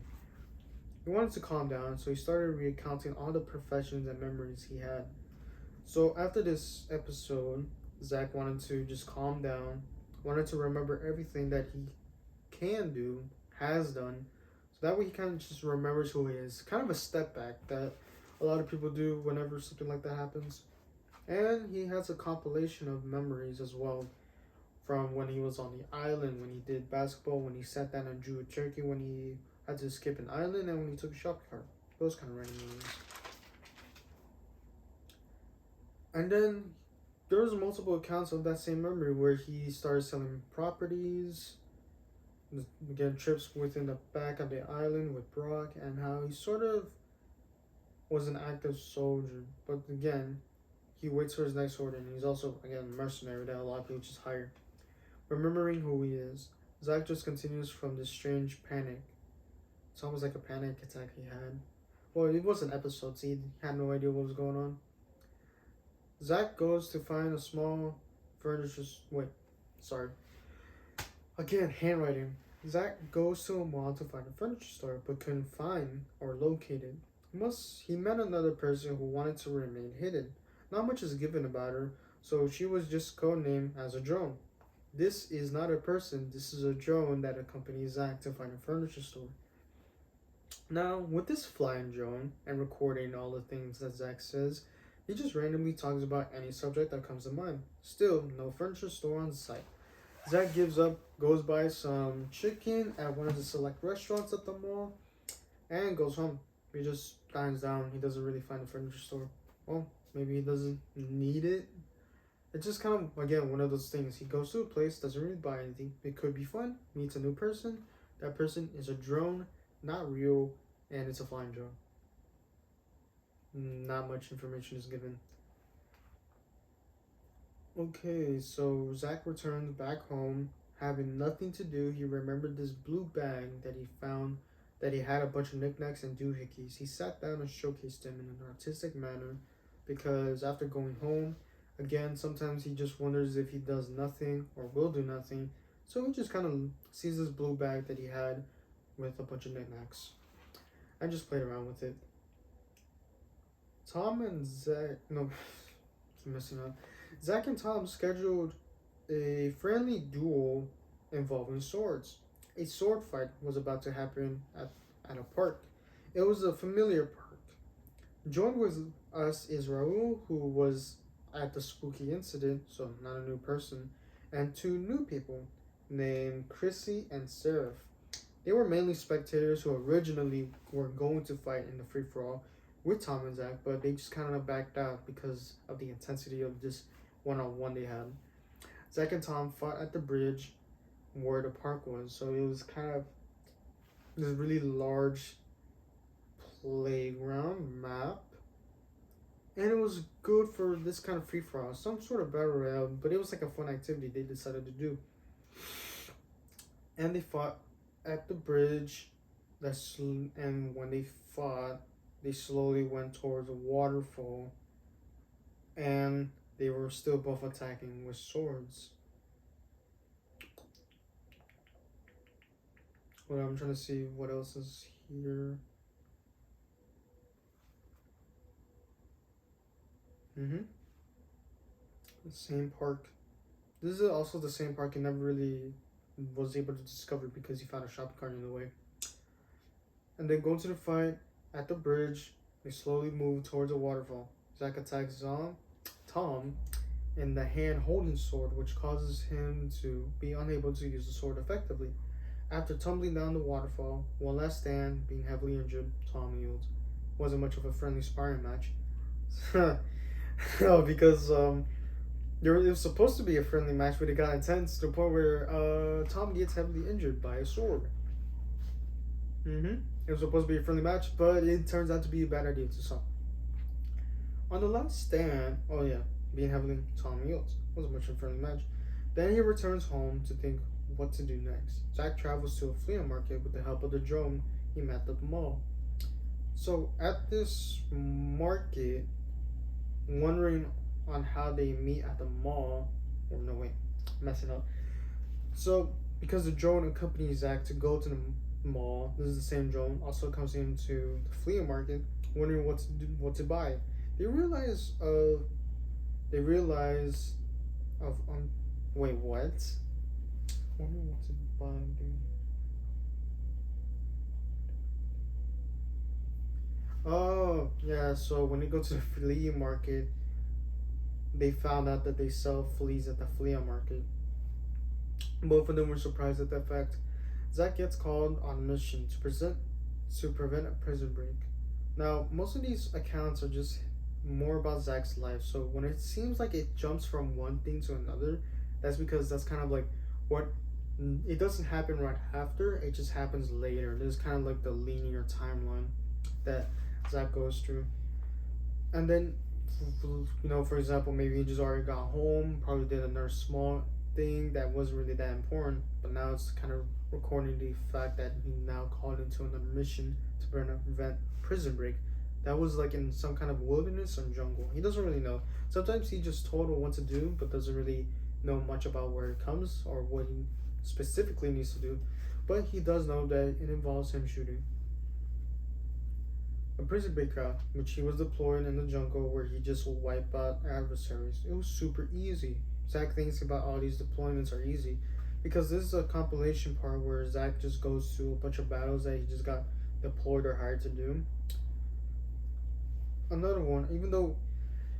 Oh, wait, hold on. Okay, so goes to the prison break, prevents it. It was super easy. Zack thinks about these deployment missions are easy, although he doesn't claim it. He doesn't claim to be good at these missions. He is not good at missions. He is really good at missions. Another quick one involves him to stop a terrorist attack from a falling skyscraper, slowly descending to the ground. Again, pretty simple. He even slam dunk shotgun blasted someone, an unfortunate soul walking past him in the head. And to explain what that is, so there's this mission where you have to stop a terrorist attack. Unfortunately, the tower one the skyscraper fell down, but fell in another building. So then there was like they fought in this kind of like area, and Zack was on the second story of this broken kind of skyscraper. There was an enemy that was walking towards, and then he slammed a shotgun, blasted him in the head, and that was his way of being like cocky that he could just do anything because he is very vulnerable to like shots, but like he's so good at shooting enemies and like getting these missions done, which he is deployed. He just doesn't take it seriously that much. And later on, we see that Zack starts another match between Tom again. This time with different conditions, and talks to. Oh wait, read that wrong. Both different conditions and takes to use firearms. Now this is the beginning of them starting like one-on-ones or just them and having to match both competitively to see which one is better, and that way they can find out. Well, not find out who is better, but because of these 1v1s, they're in a way improving each other by trying to like gaining skills on how to counter each other, and hopefully those use the same skills to counter more enemies. On the first, and this is one of the matches recorded. The first match is a one-on-one shootout at a baseball stadium entrance. Was served with famous links, snacks, and gift shops. This was kind of a strange place, but the baseball stadium was abandoned, so it was kind of like a good way to like not get any attention to what was their shootout there because there's no one around the area. Let me read because this handwriting sucks. At a shootout at a baseball stadium entrance where there was a famous links, snacks, and gift shops. This was the perfect area for a couple matches. One of the rounds involved knives. Zack is very experienced with them. He's very experienced with melee weapons. He had a reputation using melee weapons more than guns. So whenever he does have a gun, although he could be good at it, he would be more better with a knife in most cases. Zack was winning at first. How can he lose? He got this, right? Well, to his surprise, Tom won that match. He won the match where he was really good at something, and it kind of humbled Zack in a way that he's not too good at using knives. And then this next match where Zack and Tom, again in the same baseball stadium, fought in another match with just a full-out shootouts with explosives, bullets raining everywhere, and unfortunately Zack loses again. He loses twice in the same map. The next match takes place in a special experimental facility testing out the future of military combat. They were called exosuits or something like that, allowed the user to run on walls that have stuff in movement in the air. So they were able to jump kind of like jetpacks and can like kind of expand their movement by a lot. They could not just run anywhere, they could also like kind of fly and dash around the air a lot and run on walls. So again, still experimental. And they had another 1v1 match. They had a 1v1 match with experimental equipment that can move around the air, and then also accompanied with some augments or abilities they could choose with them. Both of them. Okay, wait. I need to read this. Wait. They were called exosuits, something like that. Although it made the user run on walls and have suit shifts in movement in the air, given this technology to continue the one-on-one. Again, this is still a 1 versus 1 match. They had to choose from a variety of abilities to complement the playstyle and the suit worn. It seems that both contestants, chose the ability to jump forward in a few meters. Now, even though this was a few meters, it was extremely important to find out that when they jumped that small short distance, it was faster than light. That it can happen in a blink of an eye. Zack and Tom agreed only to use melee weapons. Again, Zack had nunchucks while Tom had a katana. The match begins with lots of jumping, trying to get used to the suits given to them. This was also a perfect opportunity to see how well the suits work on combat. Wait, what does that say? Oh, right. So, when they are experimenting with this equipment, there was also many recruiters there, and they were also spectating from a distance. However, Zack and Tom didn't notice. The only thing they're focused on is the fight. In smoke bombs were thrown. Zack attacks first, but misses as Tom had to back up, caught him off guard while with the jump that he had, because Tom got jump scared when Zack tried to do a jump towards him, where he was unaware and he had to back up. He got jump scared for that moment. He got hit a few times with the nunchucks to caught him off guard. Majority of this fight is standing back, seeing who will take the first jab.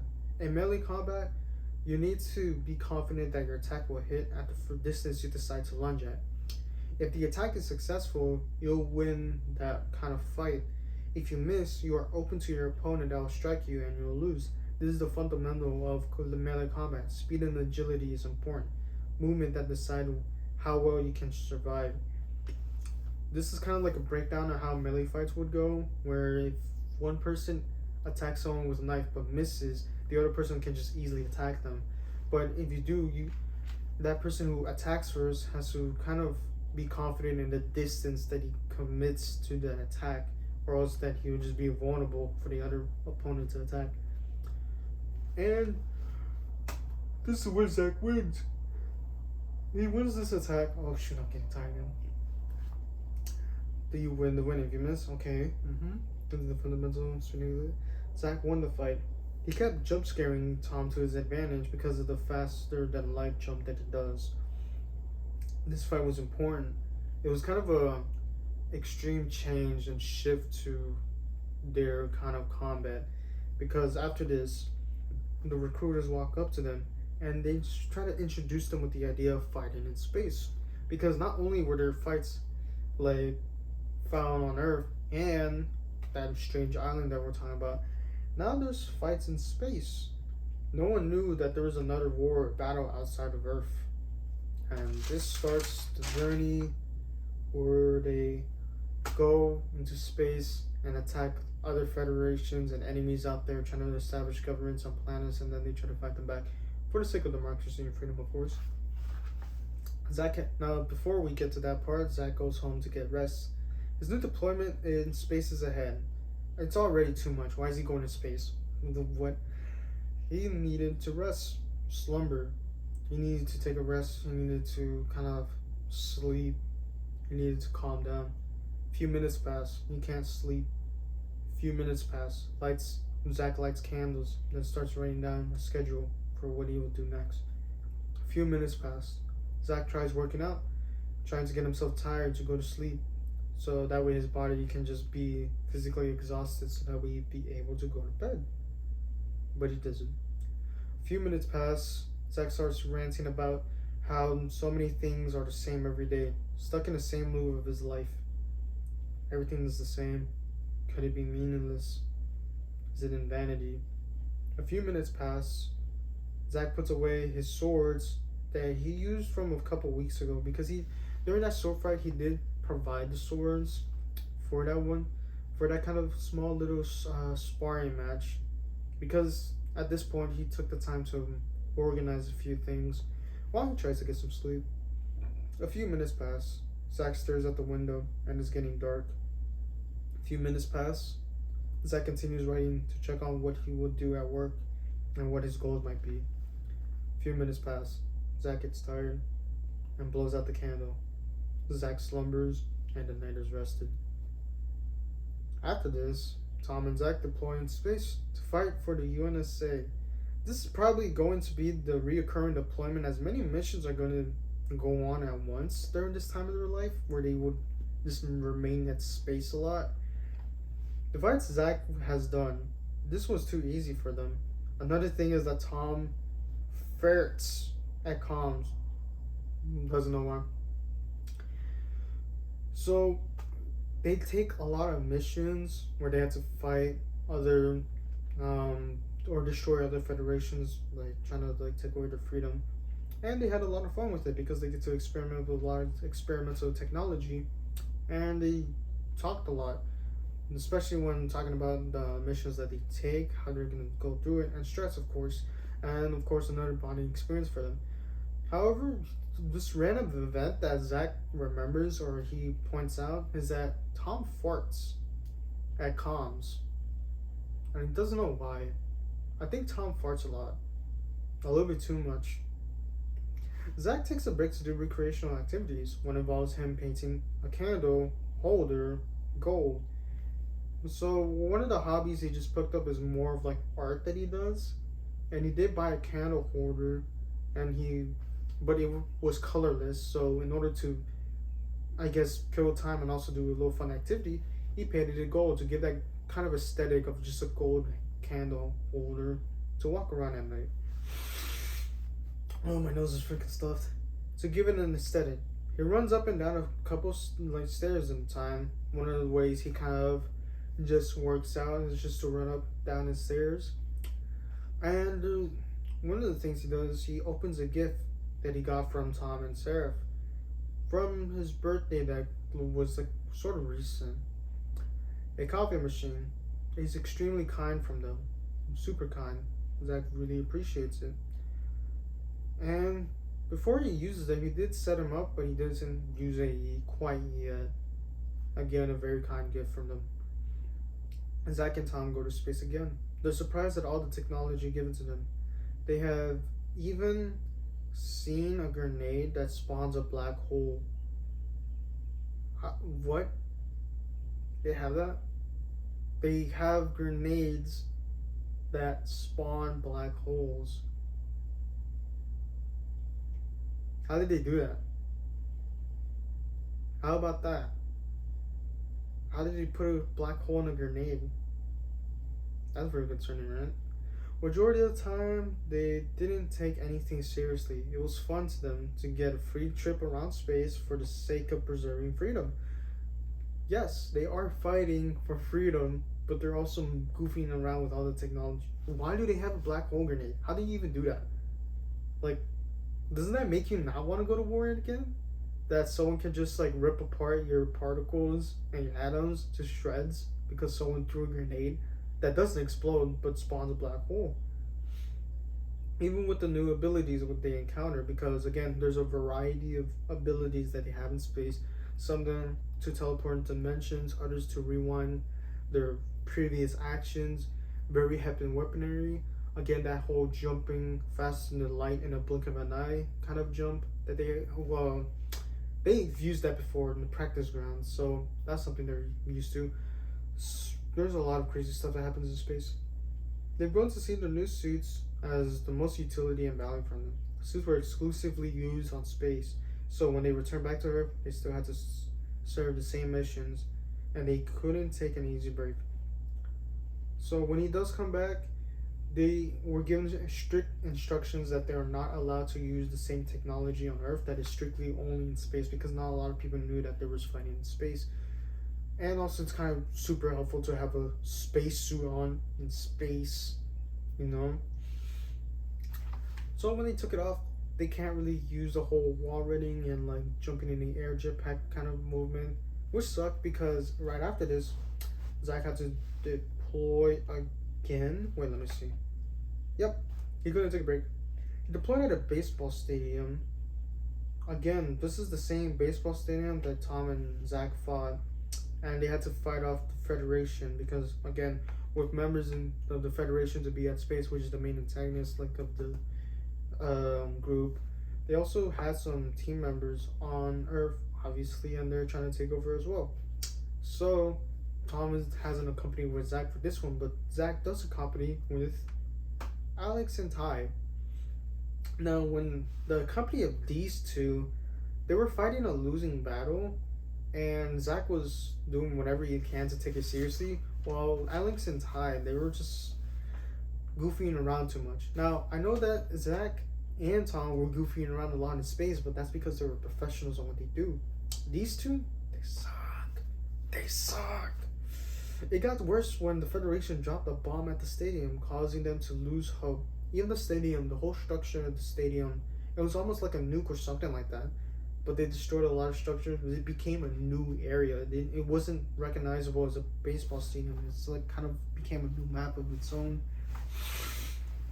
However, this ticks off Zach. He gets mad because no one took it seriously. He fights with all of his might to get the victory he deserves.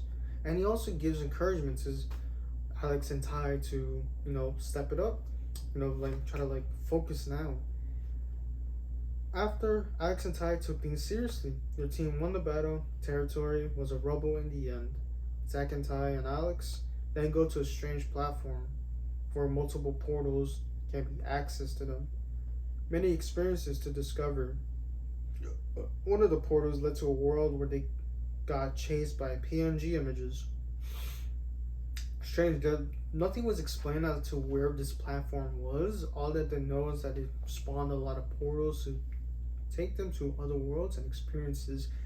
One of them, they took to a world where there's PNG images that were chasing them around. Another world that they also took a portal to were casual mine carts on questionable tracks. One of them was an obstacle that had a loops in it, but it was a fun recreational thing to do because they didn't have to fight anything. They just used mine carts to go around carts, kind of like an obstacle course. After escaping, oh right, I just skipped a line. Another challenge of patience to overcome because again, even though it was fun, it kind of got frustrating when you go too fast in the minecart because you would just fall off and then you had to start from the beginning again. Another portal led to them in a strange new area that they had to run because it was a facility that there was a killer around. And hold on, I'm getting tired again. Give me a moment.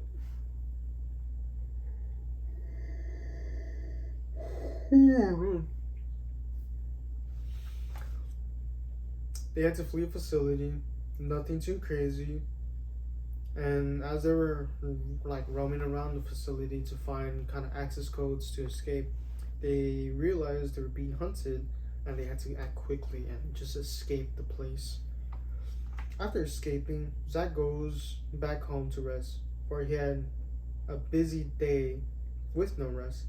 He goes home to think about previous events that led him here. He sometimes thinks to himself, how did he get here? How did one thing lead to another? How was he able to meet all these new people and reunite with some old? And he hasn't seen some of the old in a while, but still was able to reconnect with them. And reconnect with some new people too. So it's kind of like a time for him to reflect. So Zach calms down and he uses that gift that Tom and Seraph gave them, the coffee machine. Now how the coffee machine worked that Tom and Seraph gave to Zach, that it uses pods so that way you could get coffee like that and then kind of like in a very convenient time. He kind of inspects on how it works because although he knew the general idea, he kind of wanted to show where to put the pods and what buttons to press and how would it be used, and he kind of showcases that too. A rundown on how the system works. A really kind gift from Tom and Seraph. Again, very kind gift, very appreciative. Some of other activities that Zach does is use a jump rope. Again, with the workouts, not only running up and down the stairs, he also does jump rope. Not as often as he usually does them, but if he needs more things to do, he could use a jump rope. And then Zach travels to space again. He already had a good collection of camouflages on his weapons. Now, this was one of those moments where we kind of look back that again Zach does do collections, and now he wants to actively work on his camouflage collections that he has for his weapons.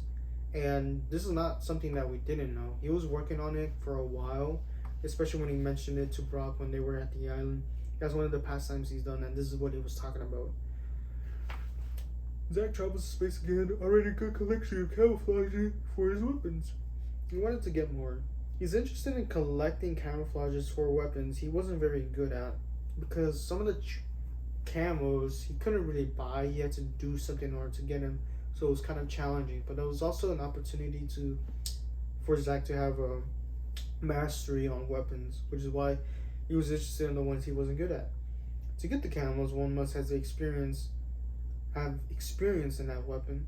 So Zach uses a grenade launcher, uses a howitzer, which was very confusing to use at times. Zach knows it will take a while, so each started another hobby on the side. What? Oh, so Zach started another hobby on the side. Sorry, that word Zach kind of looked like each from a distance. Another hobby Zach does is to go to the park sometimes, because sometimes he just walks. And he likes walking a lot. And then in one instance, when he does go to the park, only at a day, to prevent any suspicious activity to encounter, he goes during the afternoon, but he goes to the same park. Now, he knows that he shouldn't mention anything about that park, not even think about the park of the spooky incident, but he goes there because it is a pretty nice park, but he only goes there strictly during the day. Not at night. Never at night. And one of the hobbies that he did with him being on that park was he bought a unicycle, and then he tries to learn how to use it. I don't know why he bought a unicycle, but from what I'm thinking is that Zach has been like encountering a lot of superstitious things, to the point where even superstitious things that would seem to other people are normal to him. So I guess having a unicycle was kind of fitting, because you use a bike or tricycle, but if you use one wheel, it's very hard to use. There he meets a new person named Mila that observes Zach struggle with the unicycle. Eventually, Mila would go up to Zach because Zach is using a unicycle at the park. Now, you don't see that a lot every often. That's a very rare sight to see. So when Mila came up to Zach, both of them tried to figure out how to use the unicycle together in a way, because they're like, oh shoot, why is he using a unicycle? And eventually both became friends. Trying to learn how to use the unicycle, and if it could be learned. Because even though it was very difficult, it was also fun to do something difficult and try to learn it. Because it's an impractical skill. What use will you get from learning a unicycle other than to impress him to do something difficult? Again, we see that Zach had to go to another expedition on the anonymous island again. This island has been haunting him for a little bit, but not haunting him. More of like, again, anything that's difficult is kind of fun thing to do. And the one difficult thing that Zach hasn't done yet was get that umbrella from the island. So he goes back. Again, he is accompanied with Brock. One of his most trusted colleagues joins him. This person has joined him a lot, so much in the island that they spent so much time that they already know what to do. And again, the island changed because this place always changes time zones, literally, not like Eastern, Central, or whatever, actual time periods in time, and the landscape changes to something more similar and simple, because the island reverted back to just something normal, something familiar, not anything from any time. It's just one singular time. The quality of the umbrella changed as well. Again, here comes the same desire to collect the umbrella. Both Zach and Brock catch up to what they were up to. Zach explains how he tried to use a unicycle. He explains the use of the coffee machine he got as a gift, and how he's going for a small little camo collection for his weapons that he goes to space sometimes. Now, Brock isn't really that surprised that he's at space at this point, but for Brock, he does something also important, which is pursuing education, and he encourages Zach to do the same. But it wasn't in his passion to do so. After some shenanigans, third party squads, and events that aren't really explained, Zack and Brock finally wipe out a majority of the people around and celebrate with the umbrella. And this is the point in the story where Zack finally gets the umbrella and he feels even more accomplished because he did a difficult thing that was now fun to him. He brushes. Oh, wait, hold on. Skip the line again! And then he goes back home, but he also made an announcement because he was so happy that he wiped out a lot of enemies. He did a proclamation and he goes against random people, especially his oppositions. He writes about his oppositions not brushing their teeth since his enemies don't know what that is. They don't know the concept of brushing their teeth. They don't know what peppermint is. And he wants to go against people that slander peppermint and the opportunities he can't stand because his oppositions, for whatever reason, don't like a fresh breath. They want rotten teeth. Smell like onions. Smell like dookie. They will do anything but brush their teeth because it had mint in it. Anyways, Zack buys a product for the coffee machine, a reusable pod. Now, for the coffee machine, it needed pods, so not wanting to like burn through too much money, Zack buys a reusable pod and discovers how it will work with the coffee grounds. It was groundbreaking for him because now he kind of had like an infinite coffee glitch in a way, not officially though. The following the And then we move to another kind of special part of the story. And now, in this part, everything seems a little bit too fast paced, but it happens in the course of 1 month. So that's why it's kind of shortened to fast paced to fit that kind of time frame. So I'm just gonna read everything that happened, and hopefully my grammar doesn't suck. Uninterrupted, hopefully. The following events happened in December. Zack was almost done with camel collecting journey. He starts talking about his journey and how close he is to the end, working on camels. Working on the same class weapons, he visited many places in space. That's beautiful. He recounts the struggle Cernet was going through with his education path. This time, whenever he was fighting, he sometimes thinks about his friends a lot. And he thought about Cernet because Cernet was going through struggle and how people were going against him. He was a good person, a good man who doesn't deserve all this tough trash going against him. But he kind of knew that hopefully it will build him. And Cernet has potential. Hopefully he doesn't get in.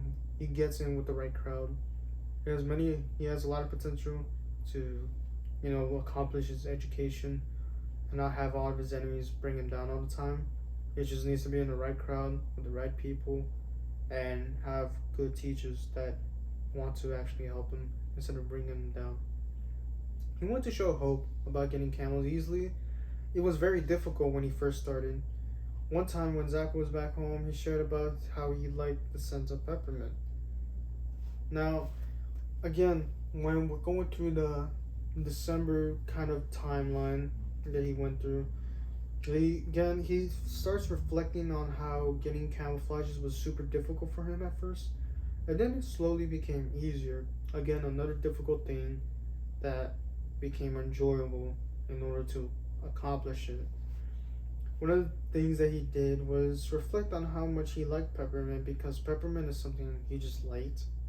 It's not like some kind of obsession, he just liked peppermint, I guess. Because peppermint reminds him of winter. Whenever he smells peppermint, it kind of reminds him of the time during the summer and winter because that time is associated with something minty and also cold. He liked very cold temperature. Being back at home was a blissful time because at that time when he came back from space, he just kind of sometimes sits back and just reflects and enjoys the time that he is in right now. He wants to enjoy the time now, not think about what has been or what's going to be, but now. Back at home can be a blissful time.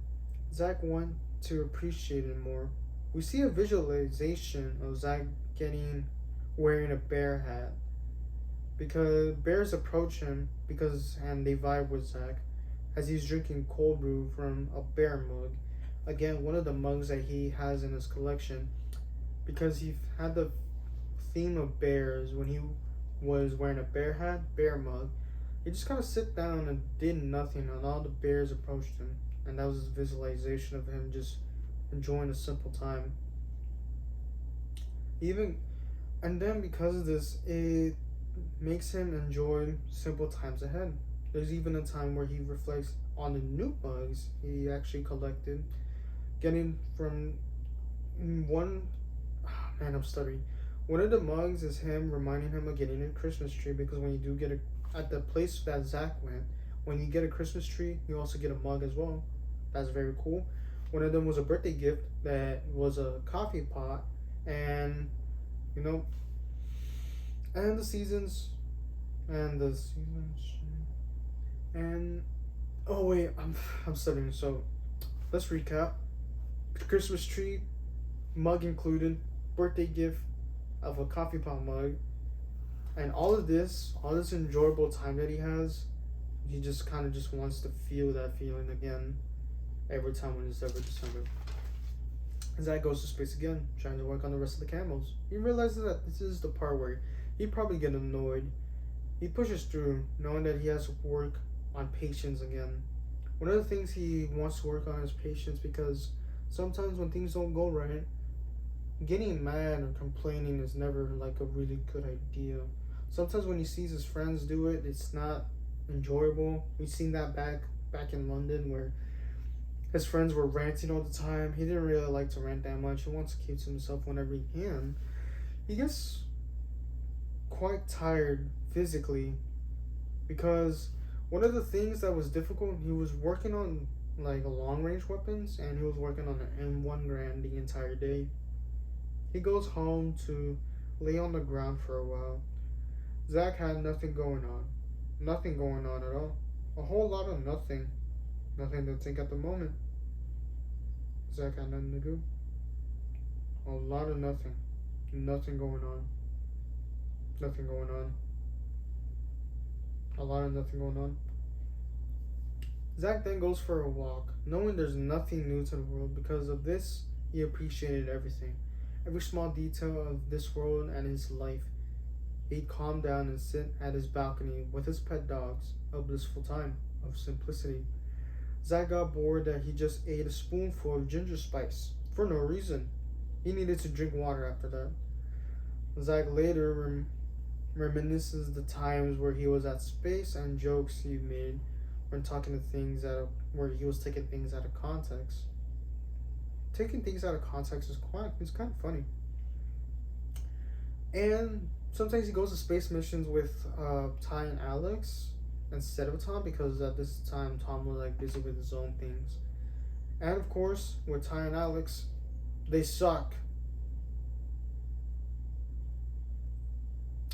So when they were having conversations at space, Zach would record adventures wherever he'd go. So when he recorded the dialogue between them, he'll take them out of context because it's kind of funny. Zach sometimes spends some of his time. That sentence doesn't make sense. Spends time to clean his room one day, because his room can look better. Zach receives a gift from this one individual, kind of hidden. Hopefully that person's doing well. Zach receives a gift, a new candle that has special peppermint notes. Zach likes candles for aesthetics and scent, because again, the peppermint, not a peppermint candle, but the candle itself was a gift from someone else that had notes of peppermint. It had that minty kind of smell to it. And he liked candles for the scent and aesthetic, kind of like the candle holder he painted. He kind of has a thing for candles now. Zach likes candles for aesthetic and scent. It was a kind gift. And he drinks some coffee as he checks it out with his new candle. Zach remembers a time when he was using a cheap spot to pray. Oh wait. So there's this one time he went to Korea. No wait. Messing up. What does it say here? Zach remembers a time when someone was using a cheap spot to prey on unsuspecting victims at his time in Korea. He stops it. Cool spot, I guess, because On one of his space missions, someone was just camping on a spot, and he just kept killing people. And then he eventually stops that person from getting away with it. It was a cool spot. Not immortal. He's not immortal. And then he kills him. He stops him. Something you remember was one of his missions in space. Back at home, when he was at home, Zack gets a small sort of deformed candle where wax covered its wick. He fixed it in his spare time. A simple time he quite enjoyed. Because, again, with candles, there was one candle he found and it was kind of broken, so he wanted to fix the candle. Another time he goes to space for work to work on his camo collection. He now works on sniping weapons or snipers because it's a weapon class he believes he's most weak at. As he practices, he doesn't realize he was in fact getting better. As he was using the snipers, he was sort of getting better, but he didn't even realize throughout the entire time he just thinks he sucks because snipers were difficult to use since many people just use snipers as a close range or medium range weapon. Don't dare use a sniper as a long range weapon. Do not take time with your shot. You're supposed to shoot at it immediately as you zoom into the scope. Hiccups. And a gun. He also takes the time to remember the hobbies he usually does. I like reading, exercising, and binge watch some shows. Casual stuff. He likes to look back at some old recording conversations he had with Carlton, Alex, and Ty. Now remember that time at space. He now looks back at those convos, and he takes it out of context, and he makes a compilation out of it. By the way, those guys still suck. They're not good at space missions. And because of that, he uses those out of context clips for arguments. So whenever Ty or Alex try to cause a argument, Zack is just gonna pull up those clips. He can't win. He has leverage. Zack gets deployed in another mission in space. And this time he had to prevent a prison breakout. Using technology with his team, he had to be careful. The enemy could use influence to persuade prisoners to join their side. They'd be outnumbered. This probably got sorted out when a special protocol to use security robots to back them up. Things were getting tense. Many men and robots were dropping down like flies. Zack used a special assault rifle that can interchangeable to become a melee weapon. When bullets were low, he started punching until his last breath. And this was kind of strange to recount. This is another time where he had to prevent a prison break. This was a mission in space where he had to prevent another prison break. It's almost like he has done this before. One time on the next mission, at a mining station in space, Zack was accompanied by Ty to record a frontline battle. Zack wanted to edit some of this footage out since Ty couldn't stop saying some very questionable things. Yeah, Ty sucks. He's a really good person. He's a good man. On December 19th, one of the last missions Zack completed was his camouflage collection. And I'm losing track. So, December 19th, Zack finally completes his camo collection for all of his weapons, and the last time his mission was deployed was on this weapons facility where he tested out the new technology with Tom. And this was a huge deal because this is something he's been working on for less than a few months. And near the end of the holidays, he wanted to do something fun. He wanted to do something kind of holiday related.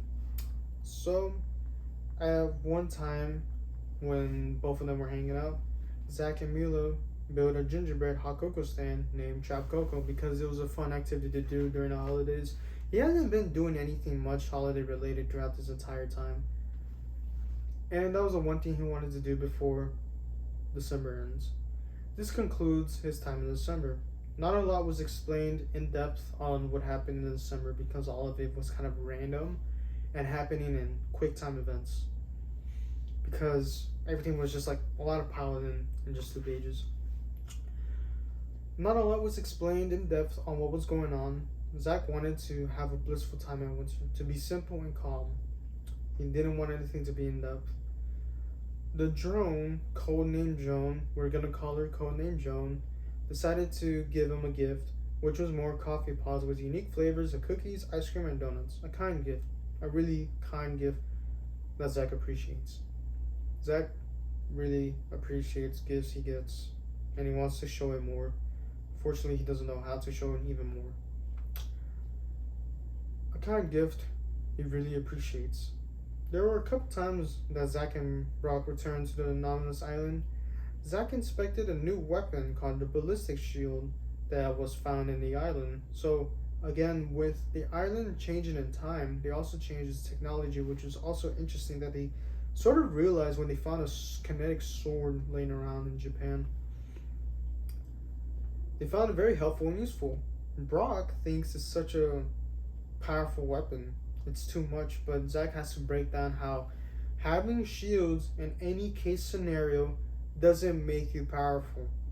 Holding a shield increases your surface area, making you easier target to hit. Doesn't sound too bad until you realize people use sticky bombs or rocket launchers to target you. You can also use shields against other shields, which are not a lot of people use about. This was kind of a breakdown on how Zack was explaining to Brock how shields are not overpowered. They're not the most powerful weapon in the world. You can counter them with other shields, bombs, and rocket launchers. Again, more bombs that a lot of people don't know about. You can also use the shield against other shield. A lot of people forget that's a thing, that you could also use a shield offensively, but a lot of people don't do that. They use it defensively because they don't want to get hit with bullets. But guess what? When they get hit with bullets for a certain amount of time, it staggers them, leaving them vulnerable for a while. The ballistic shield can also be used with other weapons to utilize its full potential. The shield is not OP. Sometimes that goes to the anomalous island alone, practicing to defeat his enemies easier, eventually getting a title for himself as he climbs some what is that called? He climbs ranks because when he was on the island, sometimes he goes there alone to practice and defeat some other parties there because they're just annoying, and he wants to get better so that way whenever he does need to return to the island, which I don't know, he's been returning it for quite often. He wanted to be even more ready than he is right now. Zack takes a trip vacation to Montana. Now, this is where he takes a vacation and he's not called to do anything, not deployed, not going to work, not doing anything because he needed some time alone or some time to like go somewhere else. He goes to Montana for casual fishing because he heard that Montana has really good fishing spots and it's like a good calm area to fish. He goes there. So far, it's going well. However, there's a cult around that's forcing people to join them or they die. Which, again, Zack is like...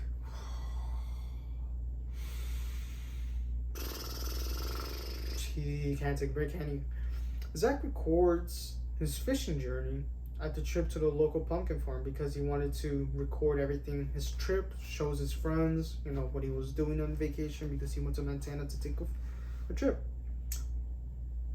However, there was a cult member that was ready to gun him down because the cult is very serious. If you say no once, they're just gonna eliminate you. So when this happened, Zack had to run away, but for whatever reason, again, this is on Montana, in the wilderness of Montana, a turkey comes out of nowhere, and this is a wild one. It wasn't controlled by anything. And they started attacking the cult member because the cult member was close to the turkey at the time, and both of them fought. And Zack was just looking at all of this go down. He didn't even fight or anything. He just wanted to let things go by its course, until eventually the wild turkey put up such a good fight that he eventually killed the cult member. And then the turkey looks at Zack, and Zack just goes on top of a truck and just waits for the turkey to leave because he didn't want to kill the turkey. It did help him, so he didn't want to kill it either. Because again, He does like birds, chickens, turkeys. No one eats turkeys except November. Unfortunately, Zach gets sick on his trip, and every time he tried to go fishing, the cult just gets in his way.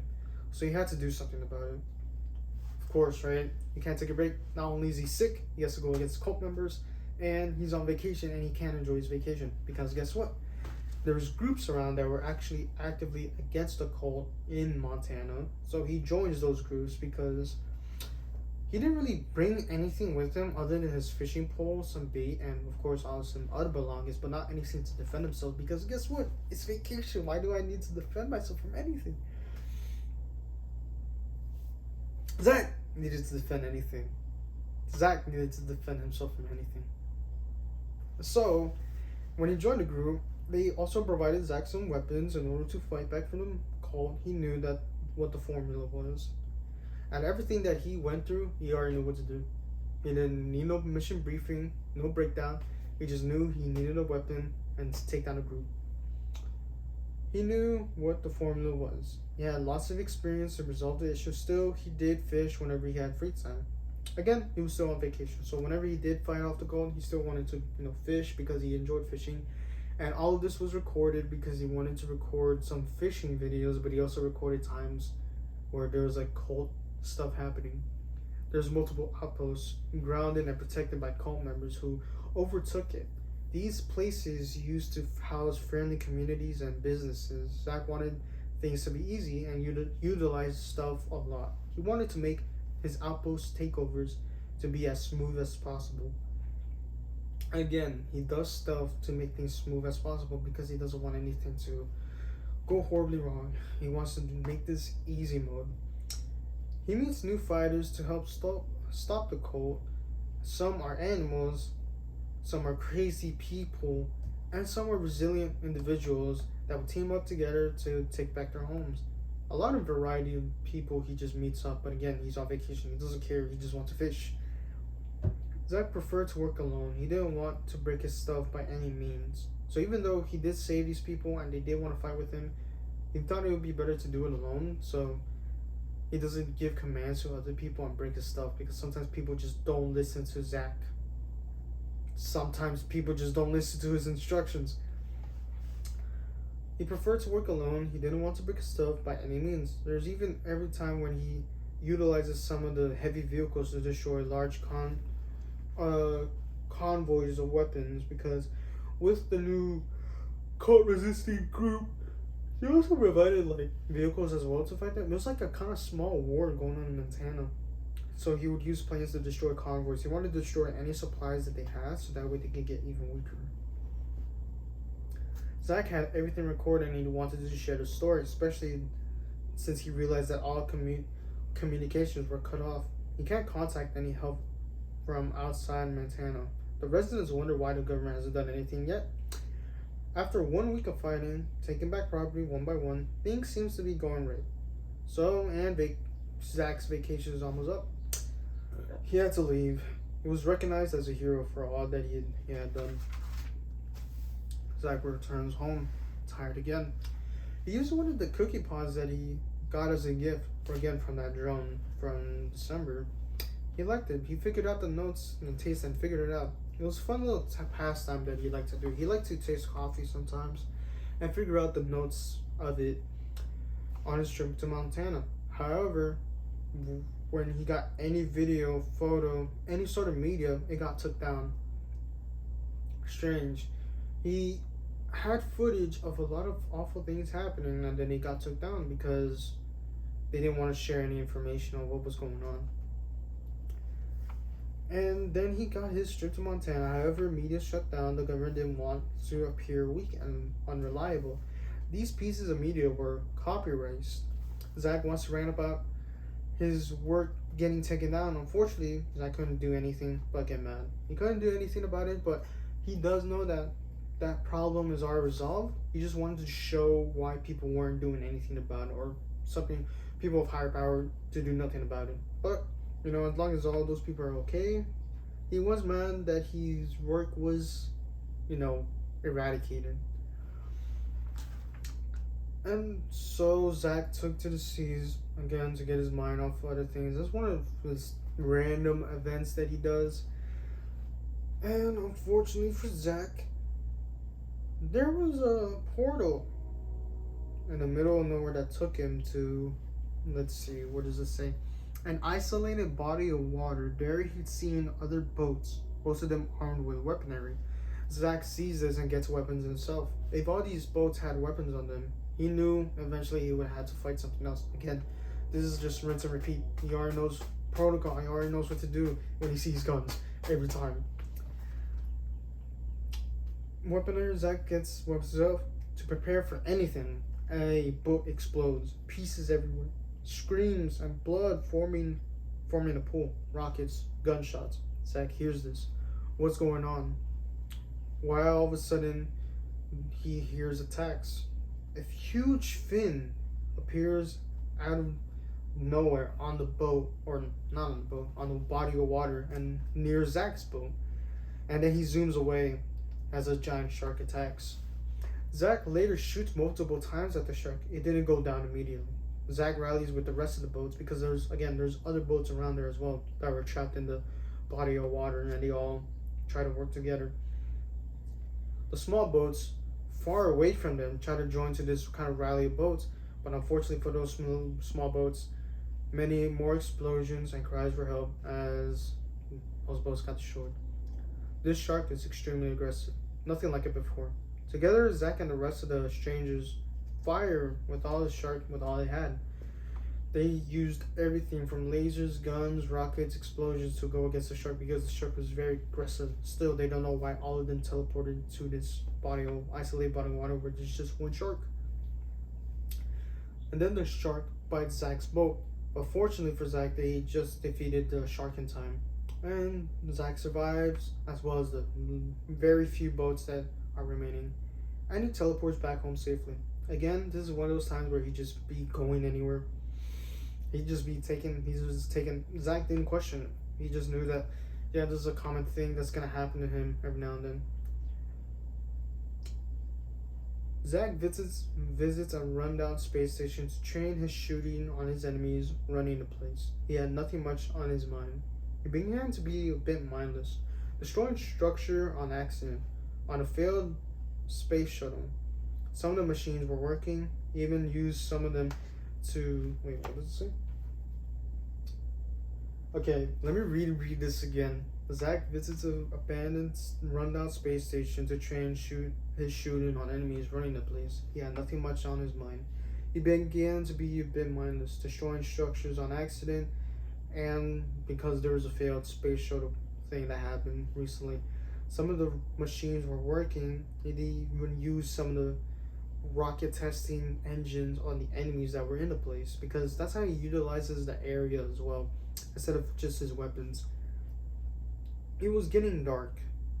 All the jet fumes were making a fog all over Zack because there was a lot of smoke, especially with a failed space shuttle, broken pieces everywhere, a lot of fire, a lot of smoke, and a fog all over Zack. And then he started trying to leave the place, but then he walked into it, wondering the place. Where is he? He saw 3 people repairing a generator. He was not confused. It's almost like he gets pulled away in these situations. He gets pulled into situations all the time. So he wasn't questioning everything as he was before. Zack keeps going to random places. Little to no explanation on how he got there. It has to be a dream or a nightmare. But it wasn't. Zack was helping out with the generator, seeing that there wasn't anything else he could do. A killer appears, starts chasing Zack all over the place. He gets frustrated on why evil seems to target him all the time. However, he remembers the concept of evil, and evil will never be fair. He really wanted to live a life where he appreciates everything, stay positive, and let negativity behind. Zack thinks this as he's getting chased. He wanted to help, even if it means risking his life for a distraction. Zack becomes injured from an attack. He gets exhausted, but he pulls through. Fortunately for Zack, he gets down. Helpless, he gets carried onto a hook. And he's now in another home. He didn't really die, but it was some kind of weird place he just teleported to. and he experiences loss and defeat in an inexplainable way too, because this was just another kind of journey that Zack takes, and the fact that he wasn't able to do much, it was like he couldn't do nothing, and he just gets kind of frustrated about it. But he does hope that those people make it out safely. He doesn't know the outcome of that experience. Zack goes into another world. This time he was accompanied with Cernet. This has been the few times Zack has seen him again, wondering what they've been going on in their lives. As Zack and Cernet talk, because they were trying to like catch up on the things they've done, they rarely see each other. The television gives an announcement that there's someone escaping an asylum. It was not safe to be here, because he goes door to door attacking people, and the town that they were staying at was relatively abandoned, so it wasn't much until he would eventually search the duo and kill them. They attempted to escape. Zack and Cernet hatched a plan to flee, running towards the stairs to escape the apartment they were at. This led them to investigate rather than try to escape, because although they do want to escape, they also want to investigate as to who this crazy person is. This led to an investigation to find out more about this escaped convict. They found out what was a random erratic behavior it has. This patient or crazy murderer was nicknamed the Crazed Man.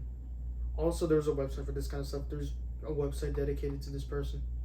They dropped some of the rooms because they tried to go to another kind of apartment complex, but it was abandoned. Especially the first floor, it was run down. The rest of the floors above the first floor seemed like working in proper order, and I guess the property was still abandoned, but the first floor wasn't like very, I don't know how to explain it, but it was not in good condition. I guess it was like very run down. One room was available because all the other rooms they tried to enter on the first floor to find more information about the Crazed Man was locked. But in order to go to that room, they also had to find a key, which they did, or they just kind of, no wait, actually, not even, yeah, the key jammed, and then they just kind of broke through the door. However, when they entered, they saw someone. They saw a dead body hanging from a rope.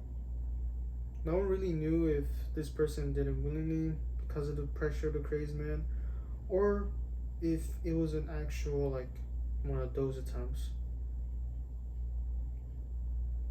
They had to wait for a bit. They had to move on because, they can't stop for that kind of stuff because they were getting chased.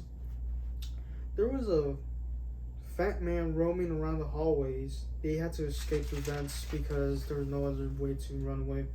Whilst crawling through the vent, Zack and Cernet stumbled across a hallway to one door near the end. Loud screams are heard behind them.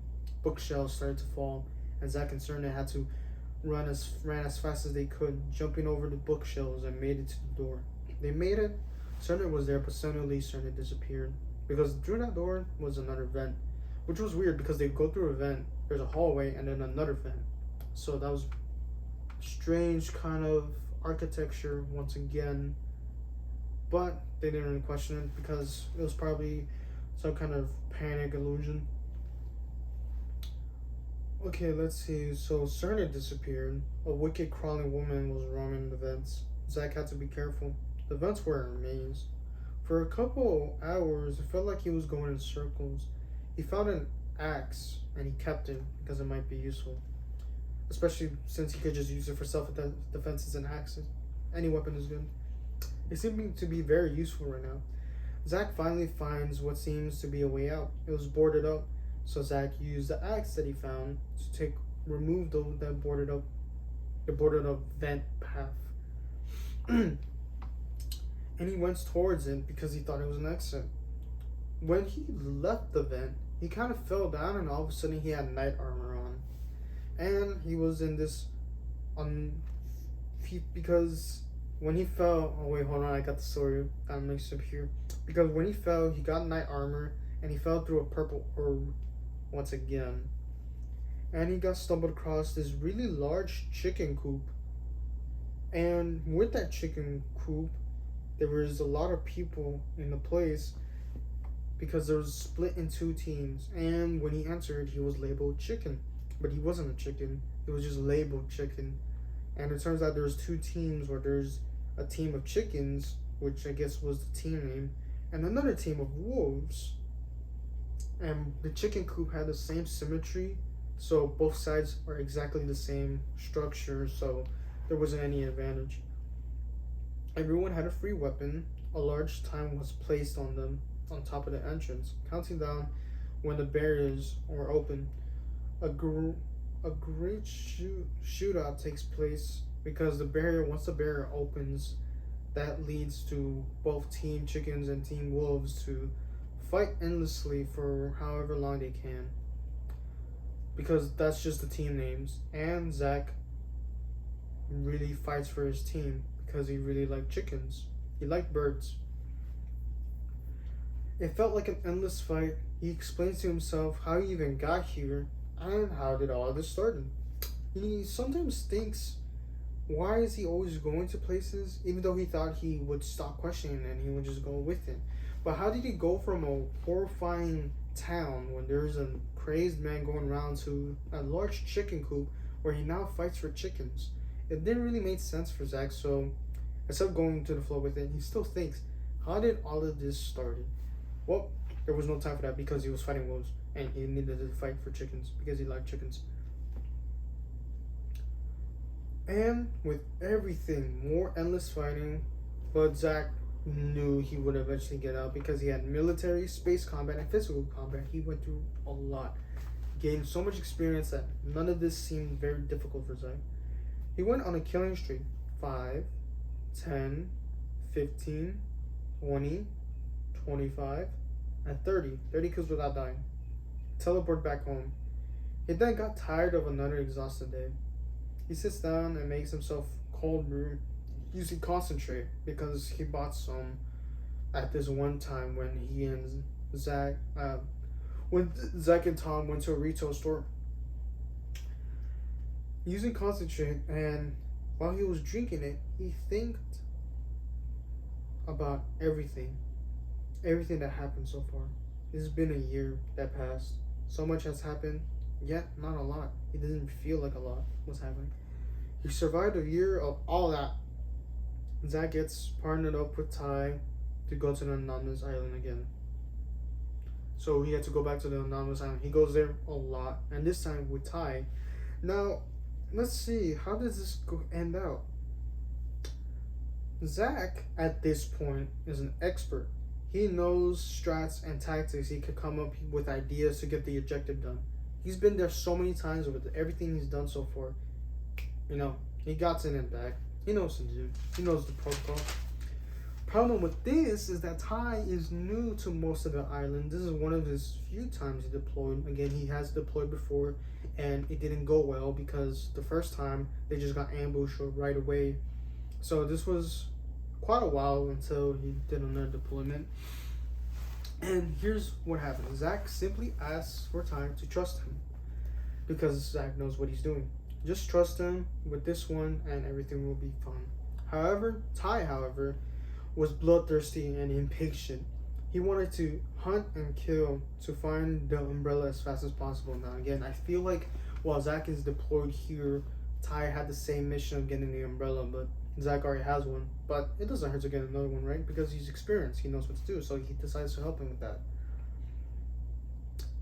Ty wanted to find the umbrella as fast as possible. Zack warns him to just trust him.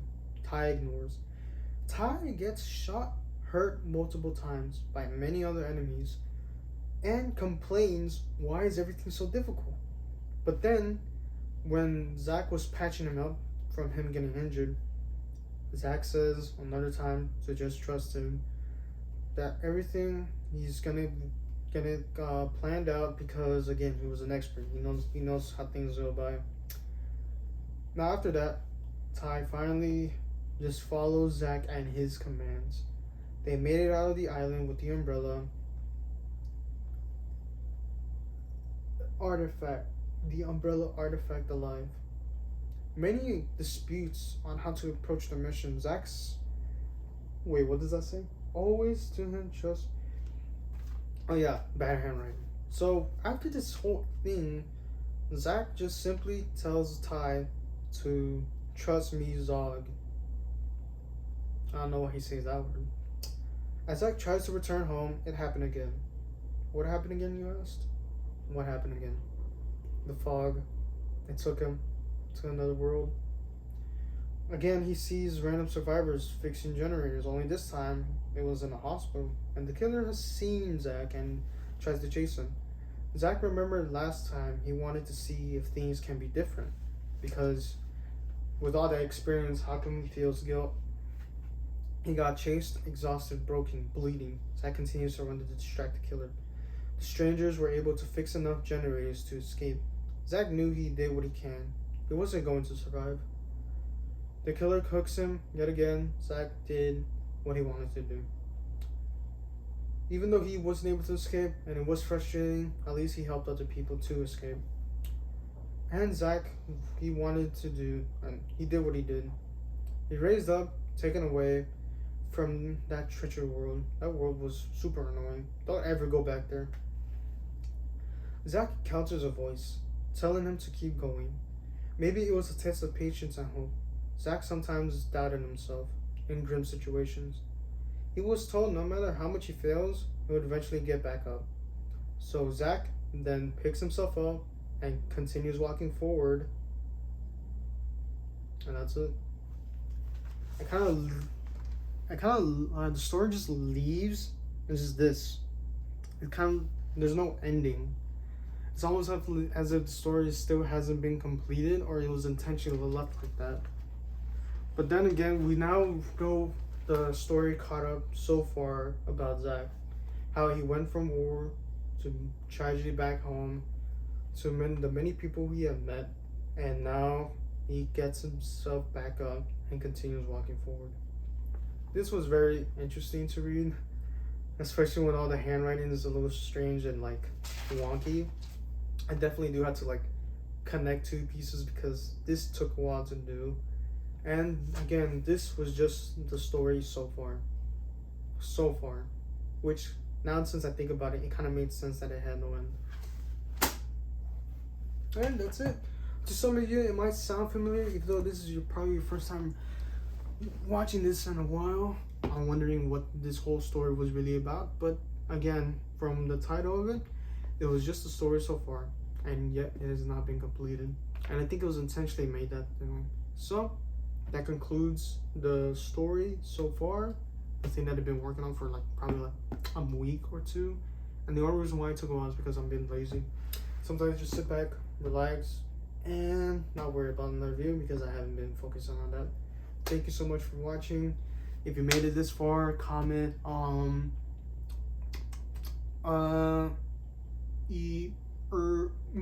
me exactly that way. Comment comment Glizzy. That's how I know you made it to the end of the video. Alright, I'm about to dip. See you guys in like probably 7 months.